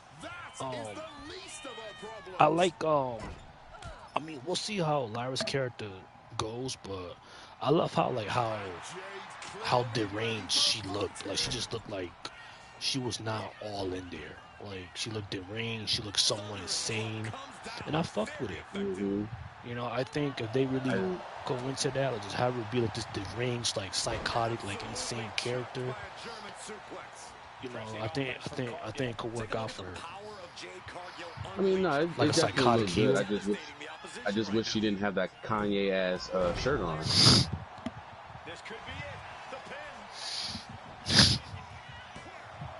It's like fucking Scarecrow from Batman. Yeah, like that's what I was scared of. I was like, yo, what the fuck? But what you thought about the segment before we move on? No, the segment was fire. I'm not even gonna I liked it. One of the things I enjoyed. Joke around. Yeah, like the segment was actually really good. Because these two, as sad as, and it's really sad for me because of the fact of how do I say this?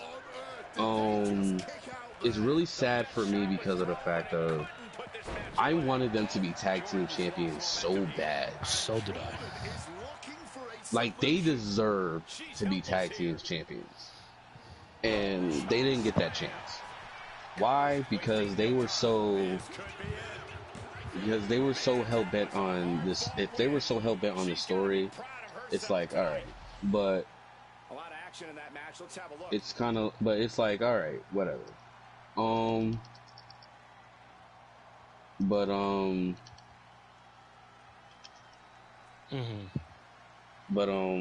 Yeah, but seeing this segment was really good. I like like I said, I do like the whole look. I'm not hating on it.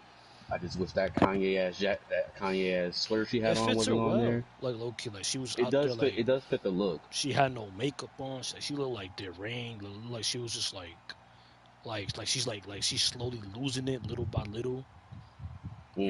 So hopefully it goes well. I'm actually looking forward to see what they do with her.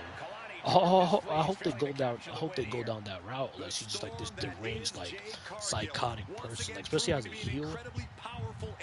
Yeah. Like, like she's just doing some crazy ass, like, wild ass shit. She don't care. She's like insane, kind of.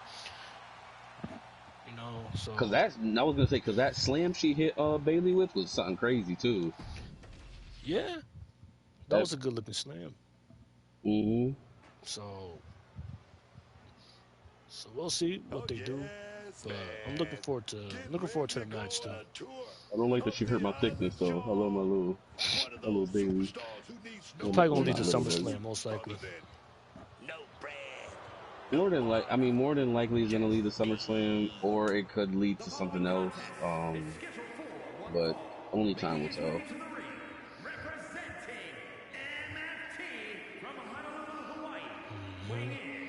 And then after this, we have a little promo here. I don't know if you saw it or not. I feel like you did. We have a little vignette here of Big Cass, or big ass, what Fuji used to call it back in the day. Shout out to the homie Fuji. Shout out to the homie Fuji. It looks like Big Cass is gonna make his return to WWE on the Raw after SummerSlam. Now, for those who don't know who Big Cass is currently Big Bill in AEW. But for what it seems like, right? Because I guess I mean it's been rumored that his contract was gonna expire. I don't know when. I mean, I don't know when. Maybe I'm pretty sure other people knew when, but me personally, I didn't know when. I just heard rumors that it was gonna expire, but I guess already did. And he signed a new contract with WWE, so he's gonna make his return on the Raw after SummerSlam. Maybe Enzo Amore is right behind them, and they'll unite as a tag team. You know, the tag team division fucking sucks right now. But... Yeah, listen, we finally get some entertainment in the tag team division. I guess. Listen, if they became tag team champions again, I wouldn't be mad. But they had some time apart. They had some time away from the company. Only time will tell what happens, what they do with them. But yeah, I'm looking forward to seeing what's happening with Big Cass. Yep. And then after that, there was some point in this we got chapter 2 of the history between Rollins and Reigns. I didn't really write it down, but I know some point during the show we got chapter 2 when Rollins broke up the Shield. And then after this Big Cass thing, we got the gauntlet match for the Intercontinental Championship. And we started off with Dom and Joe Hendry. I'm not gonna go into full detail, but you know, we start off with Dom and Joe Hendry. Dom wins after JD McDonough provided a distraction, and then Javon Evans comes out. He's the next opponent, and then it's him and Dom, and they're going at it. And then JD tries to distract Javon, but then Danhausen comes in to curse Dom, but it was a wrong ring post that he tried to hit the fireworks on. And JD goes up the ramp to go take care of Danhausen. Danhausen pulls out the blicky. He did not.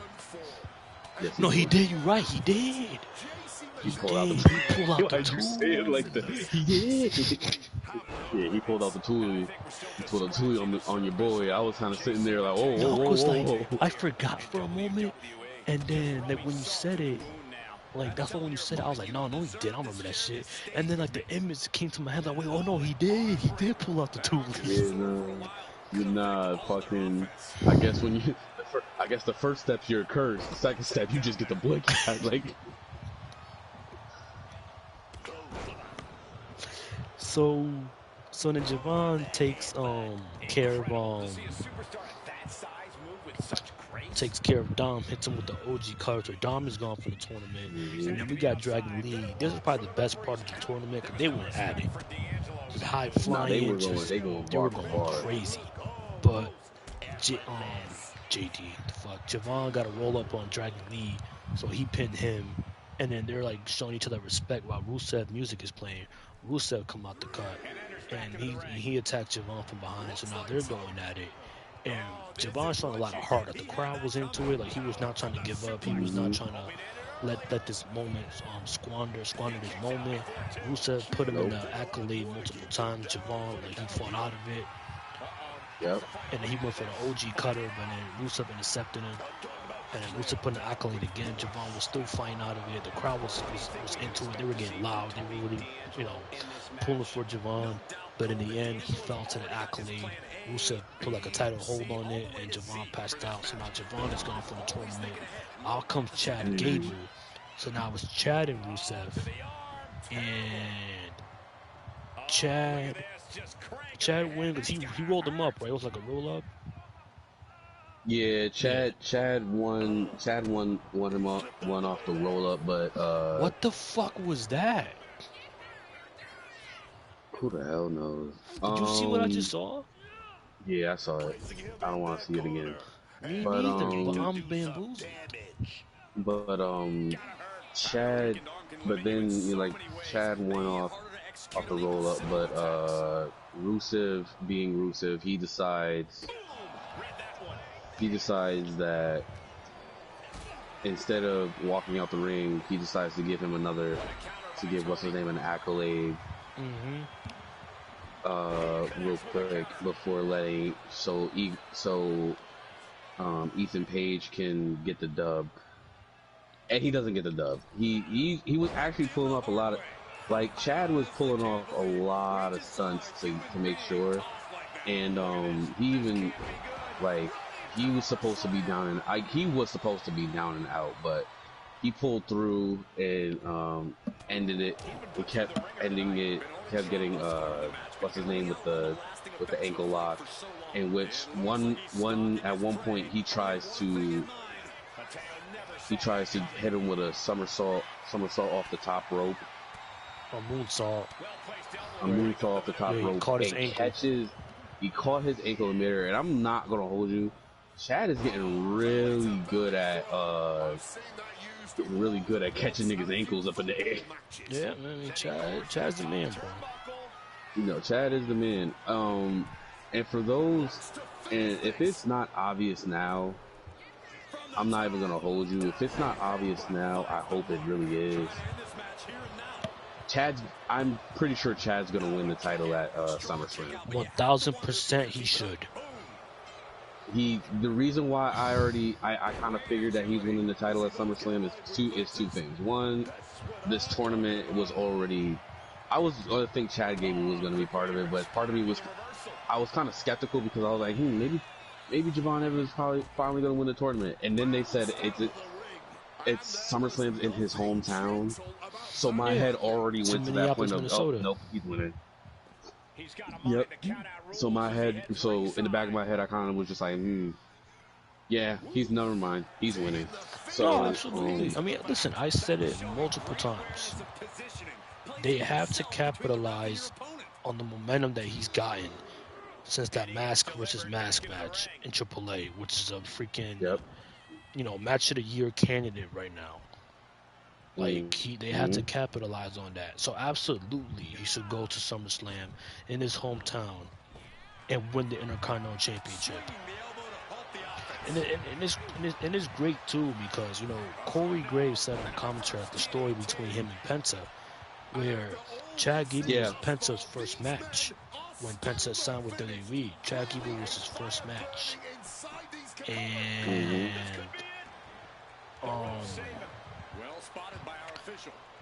when he lost to Penta in his debut match, that started his downward spiral.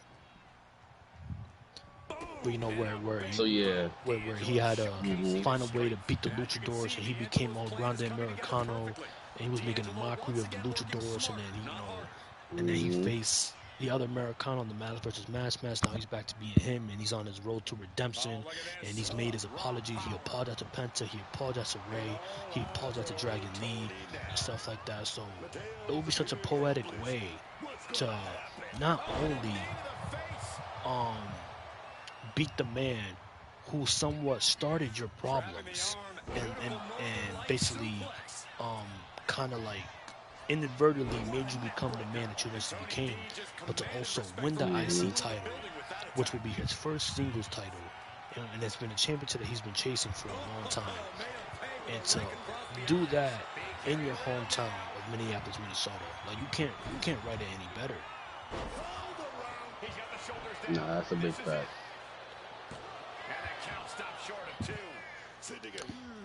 That is a big fact. Yeah, you can't write that shit any better.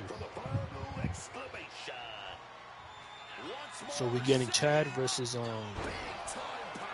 Penta at SummerSlam. Should be a very good match. And then finally we get the main event segment. Oh shit, yeah, that went to the main event. Wait, did it go to the main event? Yeah, the segment, the contract signing. Oh shit. So Adam Pearce welcomes Roman to the ring, and Roman has to waste her fucking time with his art farming. while he wears the Air Jordan 12 Taxi 12s. If anybody who knows, who's a fan of sneakers and a fan of Air Jordans, they know what the fuck I'm talking about. Because what the fuck Roman was wearing on his feet today. He asked the crowd in Dallas to acknowledge him, his usual spiel. And out comes John Wick Rollins, and he signs the contract from the bat. Like, he grabs the contract. Speaking of this motherfucker, there he is. Speaking of these niggas. So, he signs the contract, and Rollins says that he knows that it bothers Roman when the crowd sings the sweet melody of his songs and they override the OCT chants. And then there's dueling chants. Like, dueling chants begin like half the crowd is singing, but the other half is chanting OTC. Yep. And then Seth says that this might be a hard decision for Roman, because in life he can't escape three things: death, taxes, and Rollins beating him every time.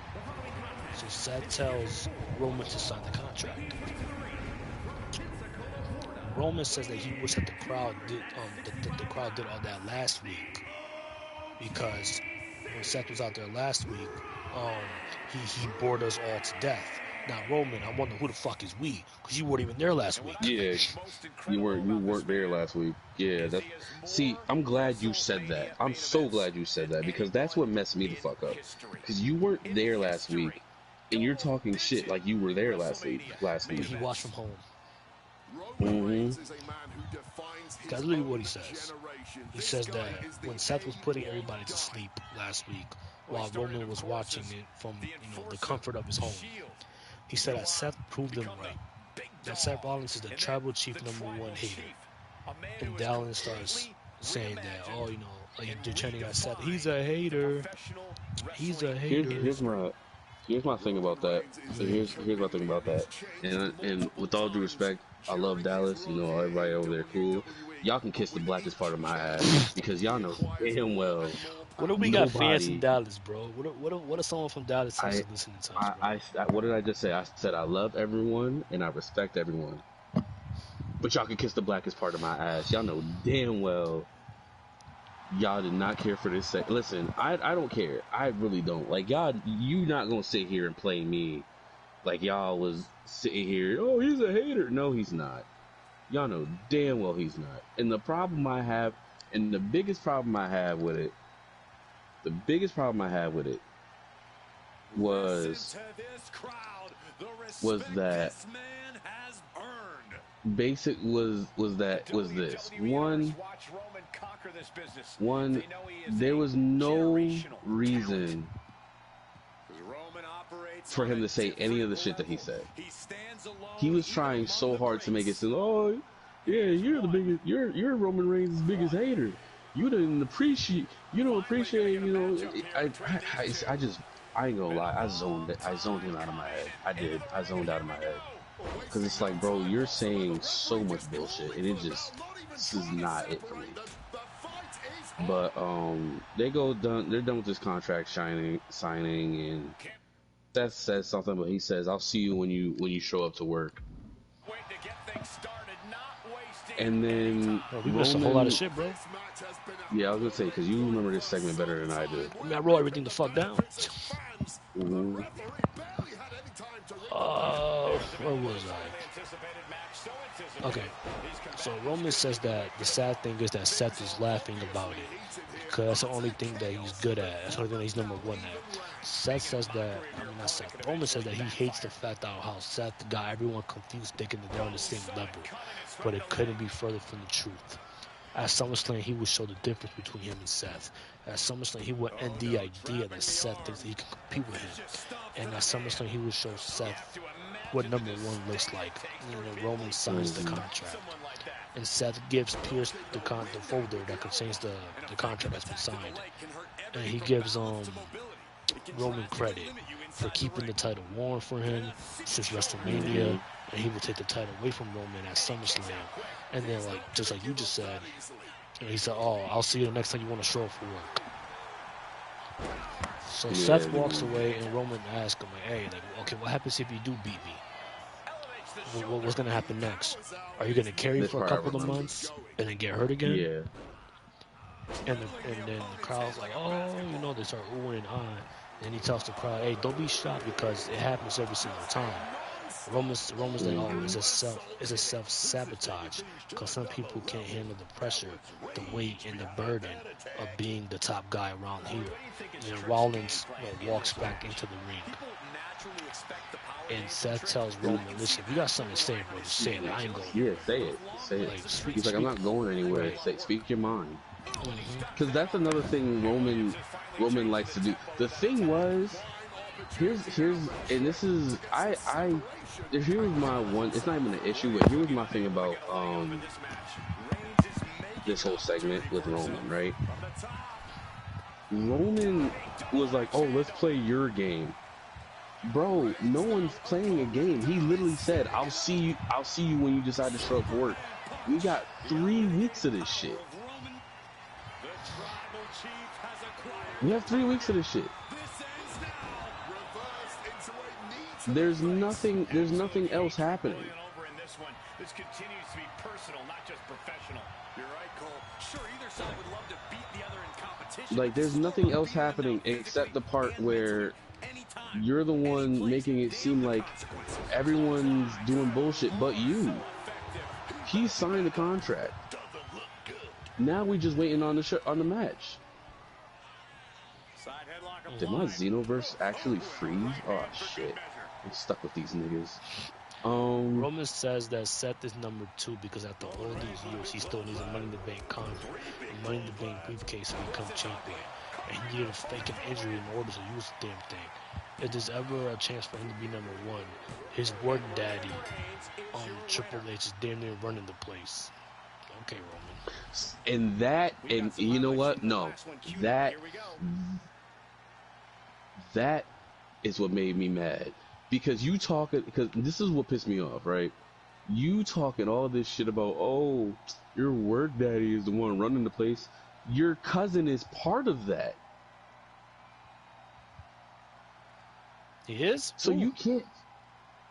Isn't The Rock part of TKO? Oh, the board of directors, yes, you're right. So what are we talking about here? No, you're right. If anybody has a reason to complain, it is Seth Rollins.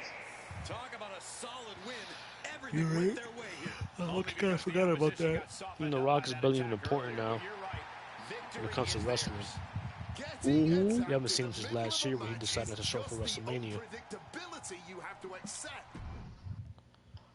Hold on.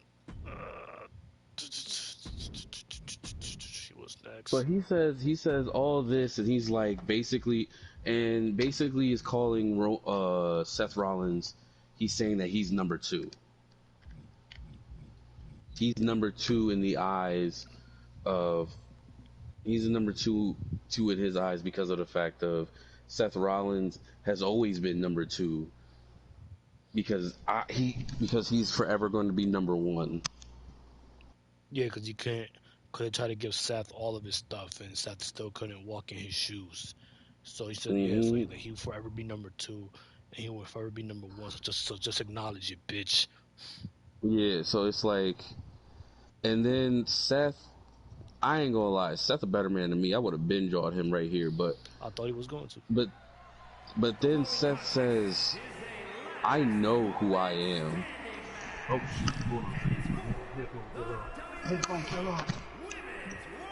but Seth hits him. Yeah, I'm good. But Seth Rollins hits him with, basically that's the difference. I know who I am. And he says as usual, I'm the revolutionary. I am a visionary. I'm Seth freaking Rollins. And I will never be you. Which is, I ain't gonna lie, 10 stars in my book. That's 10 stars in my book. Even if they go, oh, that's the most plain shit he ever said. Shut the fuck up. You don't know. He did what he had to do. Fuck that nigga Roman. You want to talk about someone being his number 1 hater? Let me say, I'm the biggest hater. Let me stop. Nah. But I don't, like I said, I don't like how they have him in this right now, and it's just me, and I know I'm probably alone in this, but there's so much they could do with him if he was a singles champion. He is a singles champion, but there's so much they could do with him as a singles champion, and they just squander it. They squander it so much. They want to bring back. They want to bring back people. They want to bring back a group that did nothing but like terrorize half of the roster, and that's not fair. And like I said, that's not fair. That's not fair. It's fucking dumb. And you want me to be happy for this guy, nigga? Fuck you. Yep. On some real shit. Seth tells Roman that he's not him. And that him and Roman, they're not fighting the same race. They're not running the same race. They're not fighting the same battle. And Seth also said before he said all that he's never gonna draw as money as him. He's never gonna be big of a star as him. He's never gonna main event many WrestleManias as him. And his dreams don't mean the damn thing because none of it's for Seth. That it was all for Roman. And he's been telling himself that. Well, anything that Roman could have told Seth, he's been telling himself every day for the last 15 years. Which is like kind of weird in a way. Why is that? It's just like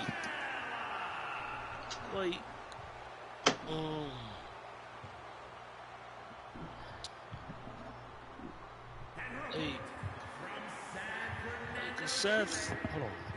Let's see if I can put in some words. Because Seth been saying that like I'm never gonna draw much money as you. I'm never gonna be as big of a star as you. I'm never gonna main event as many WrestleManias as you. Blah blah blah. But he has though. No WrestleMania main events. No. He's drawing money like that. I'm talking about money wise. I'm not talking about the WrestleMania events. He's definitely not gonna be up there in any time soon. But if we're talking about just straight like drawing money, he can do that. Seth Rollins' name is up there. Yeah, but not to the level of Roman though. Yeah, but here's my thing about that. Here's my problem with that. He's a cash hoe. Roman is a cash hoe. That's why as much as he's the one that draws the money, he's the one that makes the plays. That's also the problem. Like, bro, like I'm not saying that's bad for the company. No, I'm never gonna say that's bad for the company. But if we're gonna talk about it, let's be real. He's WWE's prostitute when it comes to that shit. As wild as it sounds, it's the honest to God truth. Hold on. You're missing the point. Am I boring you, nigga? Let me stop now. You're missing the point. It's not that Roman's a prostitute for the money. He's a cash cow. It's the fact of Roman is gonna sell tickets. Roman's gonna put asses in seats. Roman's gonna sell a bunch of merchandise. That's what I'm saying. Right, but that's what I mean though. That he's not gonna draw as much money as him because I'm not saying that Seth is not doing that. I'm not saying that Seth has never sold a dime. Seth has drawn money, but it's not like to the level of Roman, where if you put Seth on the marquee and you say, okay, Seth is going to be at Monday Night Raw, yes, some seats are going to sell. A good amount of seats are going to sell because people are going to want to see Seth. But now, if you said, okay, Roman is going to be here, Roman is going to be on Raw live from, let's say, Los Angeles, California, an example, right? Then they're going to sell more tickets because everyone's going to want to see Roman because Roman is the biggest star in the company.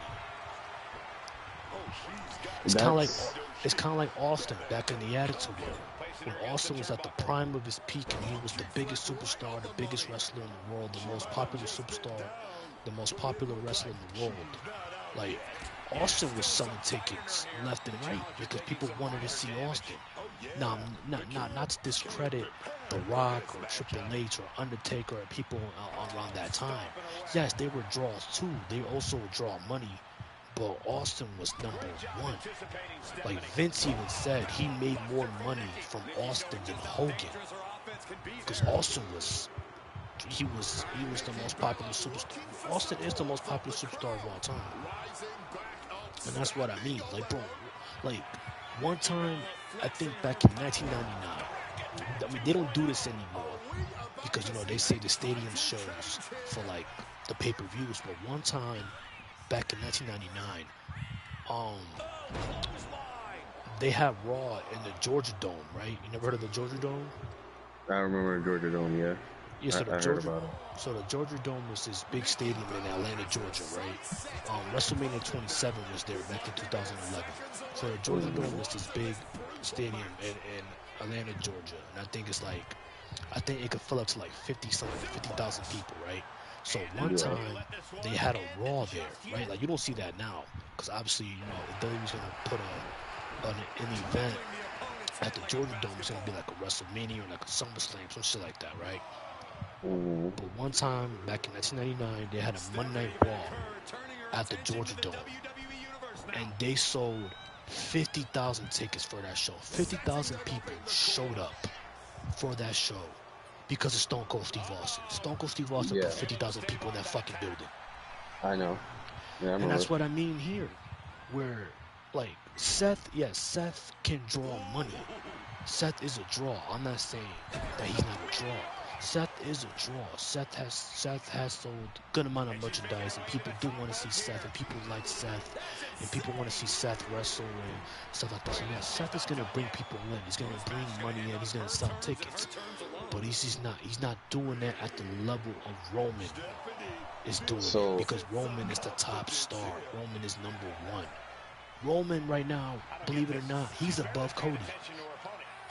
So the thing was, because I don't think, the thing is, I understand what his position is. I know he's number one.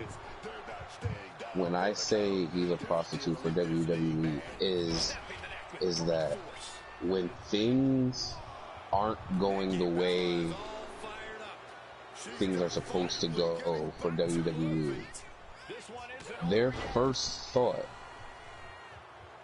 is to bring him in, which I do not have a problem with. I'm not saying that I have a problem with him being in WWE or being the cash cow in WWE. That's supposed to happen. Never gonna say that's not. What I'm mad at, what I'm mad at is that he's the guy, let me explain it, let me say this, let me try to explain this in a way I know I can explain this in. When they bring him in, they don't have to just bring him in for the money. Like, I don't want them, I'm trying to explain this as best as I can. I don't care about the money part of WWE. Okay. I care about the story part. Right. I've always cared about the story. Everybody cares about the story part of WWE.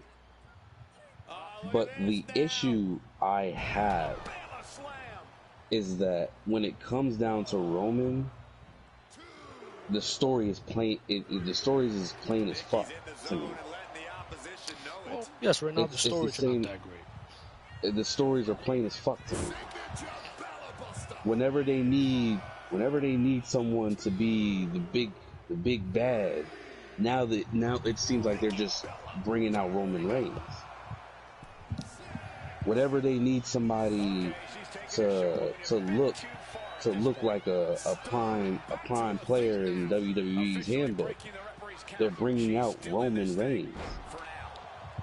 Now Roman Reigns, I said, whenever they want someone to look like, you know, a prime player in the handbook, they bring out Roman Reigns. In my opinion, there's so many. Like I said, I'm not gonna say there's so many other people. That ship has sailed. I'm not even gonna say that anymore. In my opinion, there are times where I say they can build some. This is a good time. This is why I said when Roman was gone, they could have built up so many people to these points. Excuse me. Yes, They could have built up. You said what happened? I'm saying yes, they could have. We read about that. Like they could have built up so many people and then brought him back and then they could have a story with him, and then they can see what's going on from there.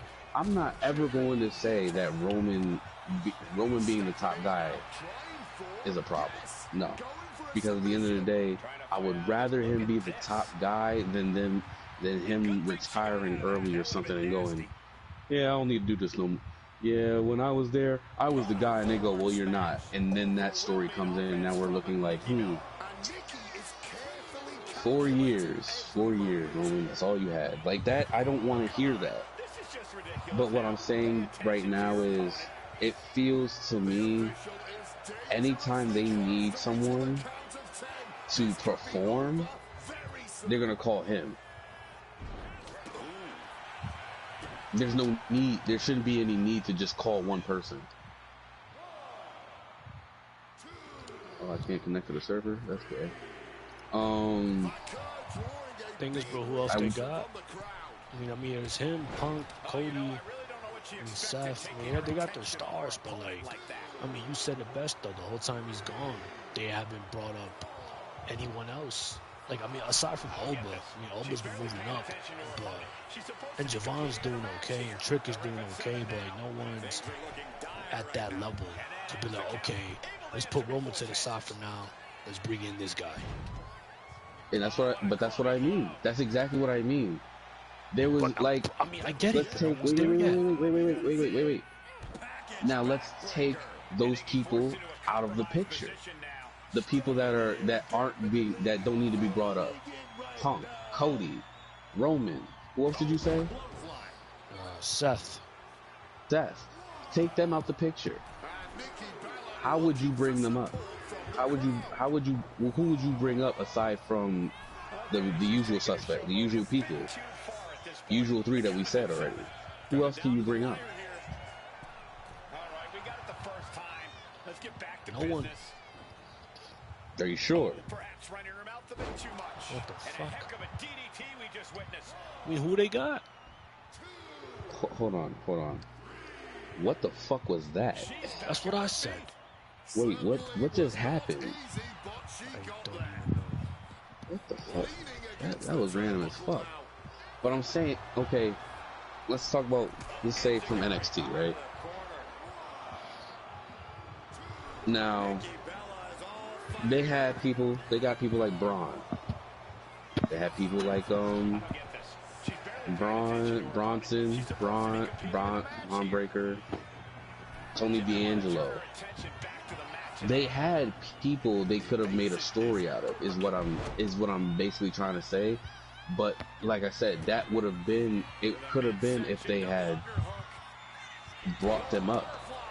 And for them not bringing them up, that's an issue in my books. Because then now it's more of, okay, it's not the stories no more, it's the money. No problem with that, because at the end of the day, it's always going to be the money. But at the same time, I also have it's also that one thought of, if it's going to be like that, then why don't we see if we got other people we could bring up? We're going to be hard pressed to see a better match than that. Here's another look. Why don't we start looking for other people? Shit, take some people from AEW. Take people from AEW like you were doing. Bring them up from over here. There's some people that could use it. No, listen, man. I get it. Right. But like I said, you're right, and I'm not. Hold on, and I'm also meant to say. You're right too. You're right with what you're saying. You're also right too. I'm just saying that they don't have that person yet. That's all. They don't have that person yet to say, okay, like say that Like, Punk is out, and Roman is out, and Cody's out, even though it's diabolical to say, but, say that we don't have these guys. Okay, who do we bring up in the moment to carry on the shows and stuff like that? They don't have that person yet. But aside from Oba, like Oba's the one who's really like on that come up. Yeah. But like Oba's still not you. there yet though. That's the other thing too. Like, yes, like Oba is the future, and Oba will be, in my opinion, the top guy in the company like 5 years from now. Like when Punk is gone and Cody is gone and Roman is gone. Oda, really Oda. Oda. Right, think about One Piece. Gaio. Oba will be that guy. Dream it. Let me stop. Oba will be that guy, but right now it's not the time. Yeah. I hear you. But doesn't Seth drop? Yeah, Seth drops Roman, tries beating the shit out of him, goes for a stomp. He's talking shit, calls him a piece of shit, and that his bloodline's not there with him. Which is kind of weird because you would think they would help, but no. If they had came out, I would have been pissed. I'd have been so pissed. Because the thing is, it would go back to what we said earlier. Yeah, because of stuff like that. Yeah, because the thing is that these dudes, they have other priorities. They need other priorities. I'm saying this as loud as they need other priorities. There's no reason for them to be and look who's Money in the Bank champion, this motherfucker here. The Queen of the Vision? It's the Queen of the Vision, my ass. But there's no need there's no need for them to be there. Like Roman needs to do things on a singles run. Roman needs to start doing things on a singles run. I don't care anymore.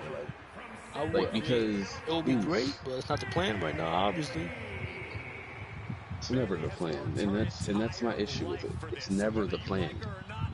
It's never the plan. It's never the plan, and it's stupid that it's never the plan. Roman doesn't, with as big as a star as people keep saying, as everyone keeps saying, oh, Roman's a big star. Roman's a big star. He doesn't need anybody. So why did we give him the bloodline? Why did we give him the bloodline if he's such a big star? He can't do this on his own. I could understand the whole wanting the family together. Cool. But Jay slobbing on it every 2 seconds. Grown man, by the way. Jimmy being peacekeeper and sucking at it. Jacob is getting. If you haven't noticed, Jacob has gotten older since he's been there. I don't know how. That nigga just ended up with grays all of a sudden. When he got there, he had none. Like, it's him acknowledging his OTC. Yeah, like the older this man, like the longer this man's in the bloodline, I think the older this man getting, and I'm kind of scared now. Like, but being honest, like, what are we gonna do with this information? What can we do? Like, give him a singles run instead of having him try to form a bloodline nobody asked for. Yeah, which I'm tired of seeing. Very tired of seeing. Roman intercepts Rollins with a Superman punch, tries to put him through the table. Rollins hits him in the head with a microphone. Lays him out with a stomp. And that's it. Okay. Yep. And that's the end of the show. That is the end of the show. And with all due respect, like I said, it wasn't today's show wasn't bad. We had funny moments. We had moments. We talked shit about most of the moments that they had. But above all else, that's what our segment was. That's what the moment was. Let's quit this match for now.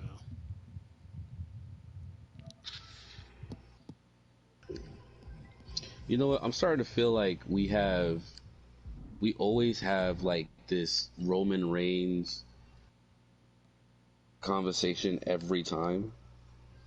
About what? Him being like him not being a solo champion?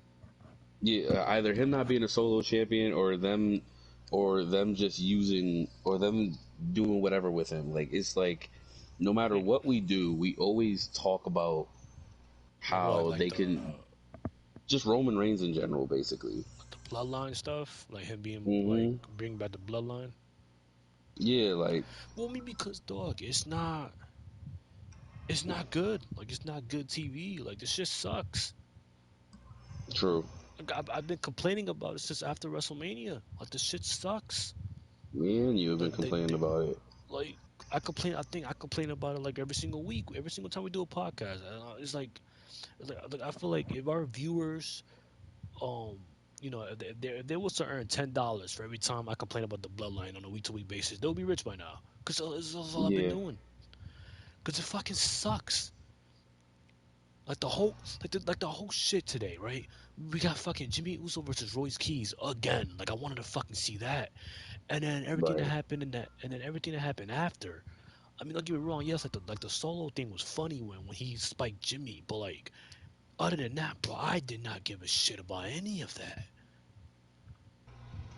Like yes, it's cool to see Royce Keys on a pay-per-view and put him on SummerSlam. I'm happy for him, but like f- fuck man, like this shit is not exciting at all. Like this shit sucks.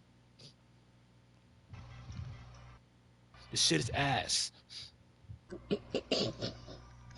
The way you said that just now. This shit is ass. Cause it is.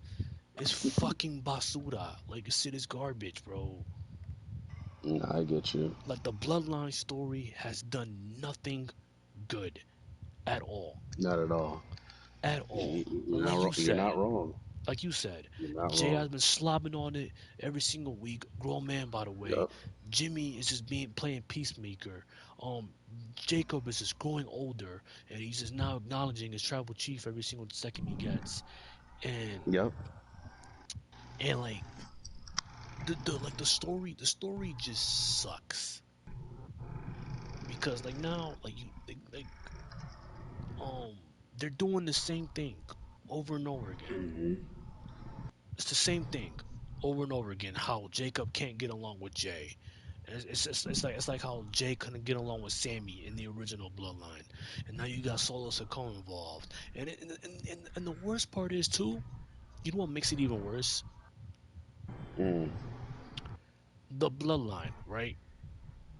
Yep. Jacob, Jay, Roman, and Jimmy. They're all Raw superstars, right? Hmm. Then why the fuck are they stretching shit Are out? they SmackDown? Yes, they're stretching this shit out to Yeah. SmackDown because now they're dealing with Solo. Now, and I'm just like, bro, like the fact that you guys brought this group back when the bloodline technically, not even technically, the bloodline died at WrestleMania 40 when Cody finished the story. You bring it back Yep. permanently again. You're telling me the same story over and over again. Like there's literally nothing Hmm. different. Roman's on top. Jay's the right hand man again. Jimmy's just there. Jacob is now in the place, I guess, of Sami Zayn, because Jay and Jacob don't get along, just like how Jay and Sami didn't get along. And then now, and not only that, I gotta see this shit on SmackDown. I mean, I gotta see this shit on Raw, but now I gotta see it on SmackDown too. And you got Royce Keys in this shit. LA Knight cannot catch a break. Like whenever the Bloodlines around, you know damn well LA Knight gonna be smelling their ass. Like he's right behind them. Like Smelling the ass is crazy. he's right behind them. You're not wrong. What you? LA Knight cannot escape this shit at all, bro. Nah, you're right. Whenever they need, whenever the bloodline is back, right? Then they Hmm. look at the roster and they say, hey, Triple H, who do we have the bloodline beef with this time? Well, let's look at the roster, and he's looking at the whole fucking roster, and and and he sees people like I don't know, fucking Angel Umberto or fucking Damian Priest or R-Truth or fucking Braun Breaker or somebody. He looks at them and he says, "No, I'm not gonna put them with the beefing with the bloodline. Ooh, I got the perfect person. LA Knight. And it's just like, come on, man. Like, come on, dog. Just bro, every fucking time, bro. whether it's the Vision or the Bloodline or the Bloodline 2.0 or the Judgment Day, no, not the Judgment Day, but like I just feel like aside from the Judgment Day, it hasn't happened yet. Keyword is yet. But whenever there's a faction and they need people to beef with, whenever there's a heel faction, a group of good guys, I mean a group of bad guys, sorry. When there's a heel faction and they need a group of baby faces to beef with, LA Knight is gonna be right in that fucking mix. The craziest part is, if you didn't say it just now, I wouldn't have said nothing. But you're not fucking wrong. But the thing is, bro, Because LA you're Knight not wrong. LA Knight addressed it in the promo. When was it? Fuck, he cut a promo. I don't know if it was on SmackDown or on Raw, but he cut a promo, and he literally said the same thing. Like he was like, oh, like every corner, like every corner I turn, I'm beefing with the Bloodline, I'm beefing with the Vision, I'm beefing with the Bloodline 2.0. I'm like, LA Knight, that's been your creative for the last 3 fucking years, my guy.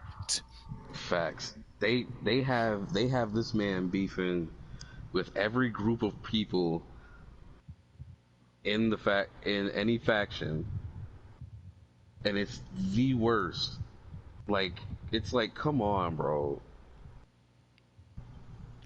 And now you got Royce Keys involved, and now you got Solo Sikoa involved, and then you know what's worse?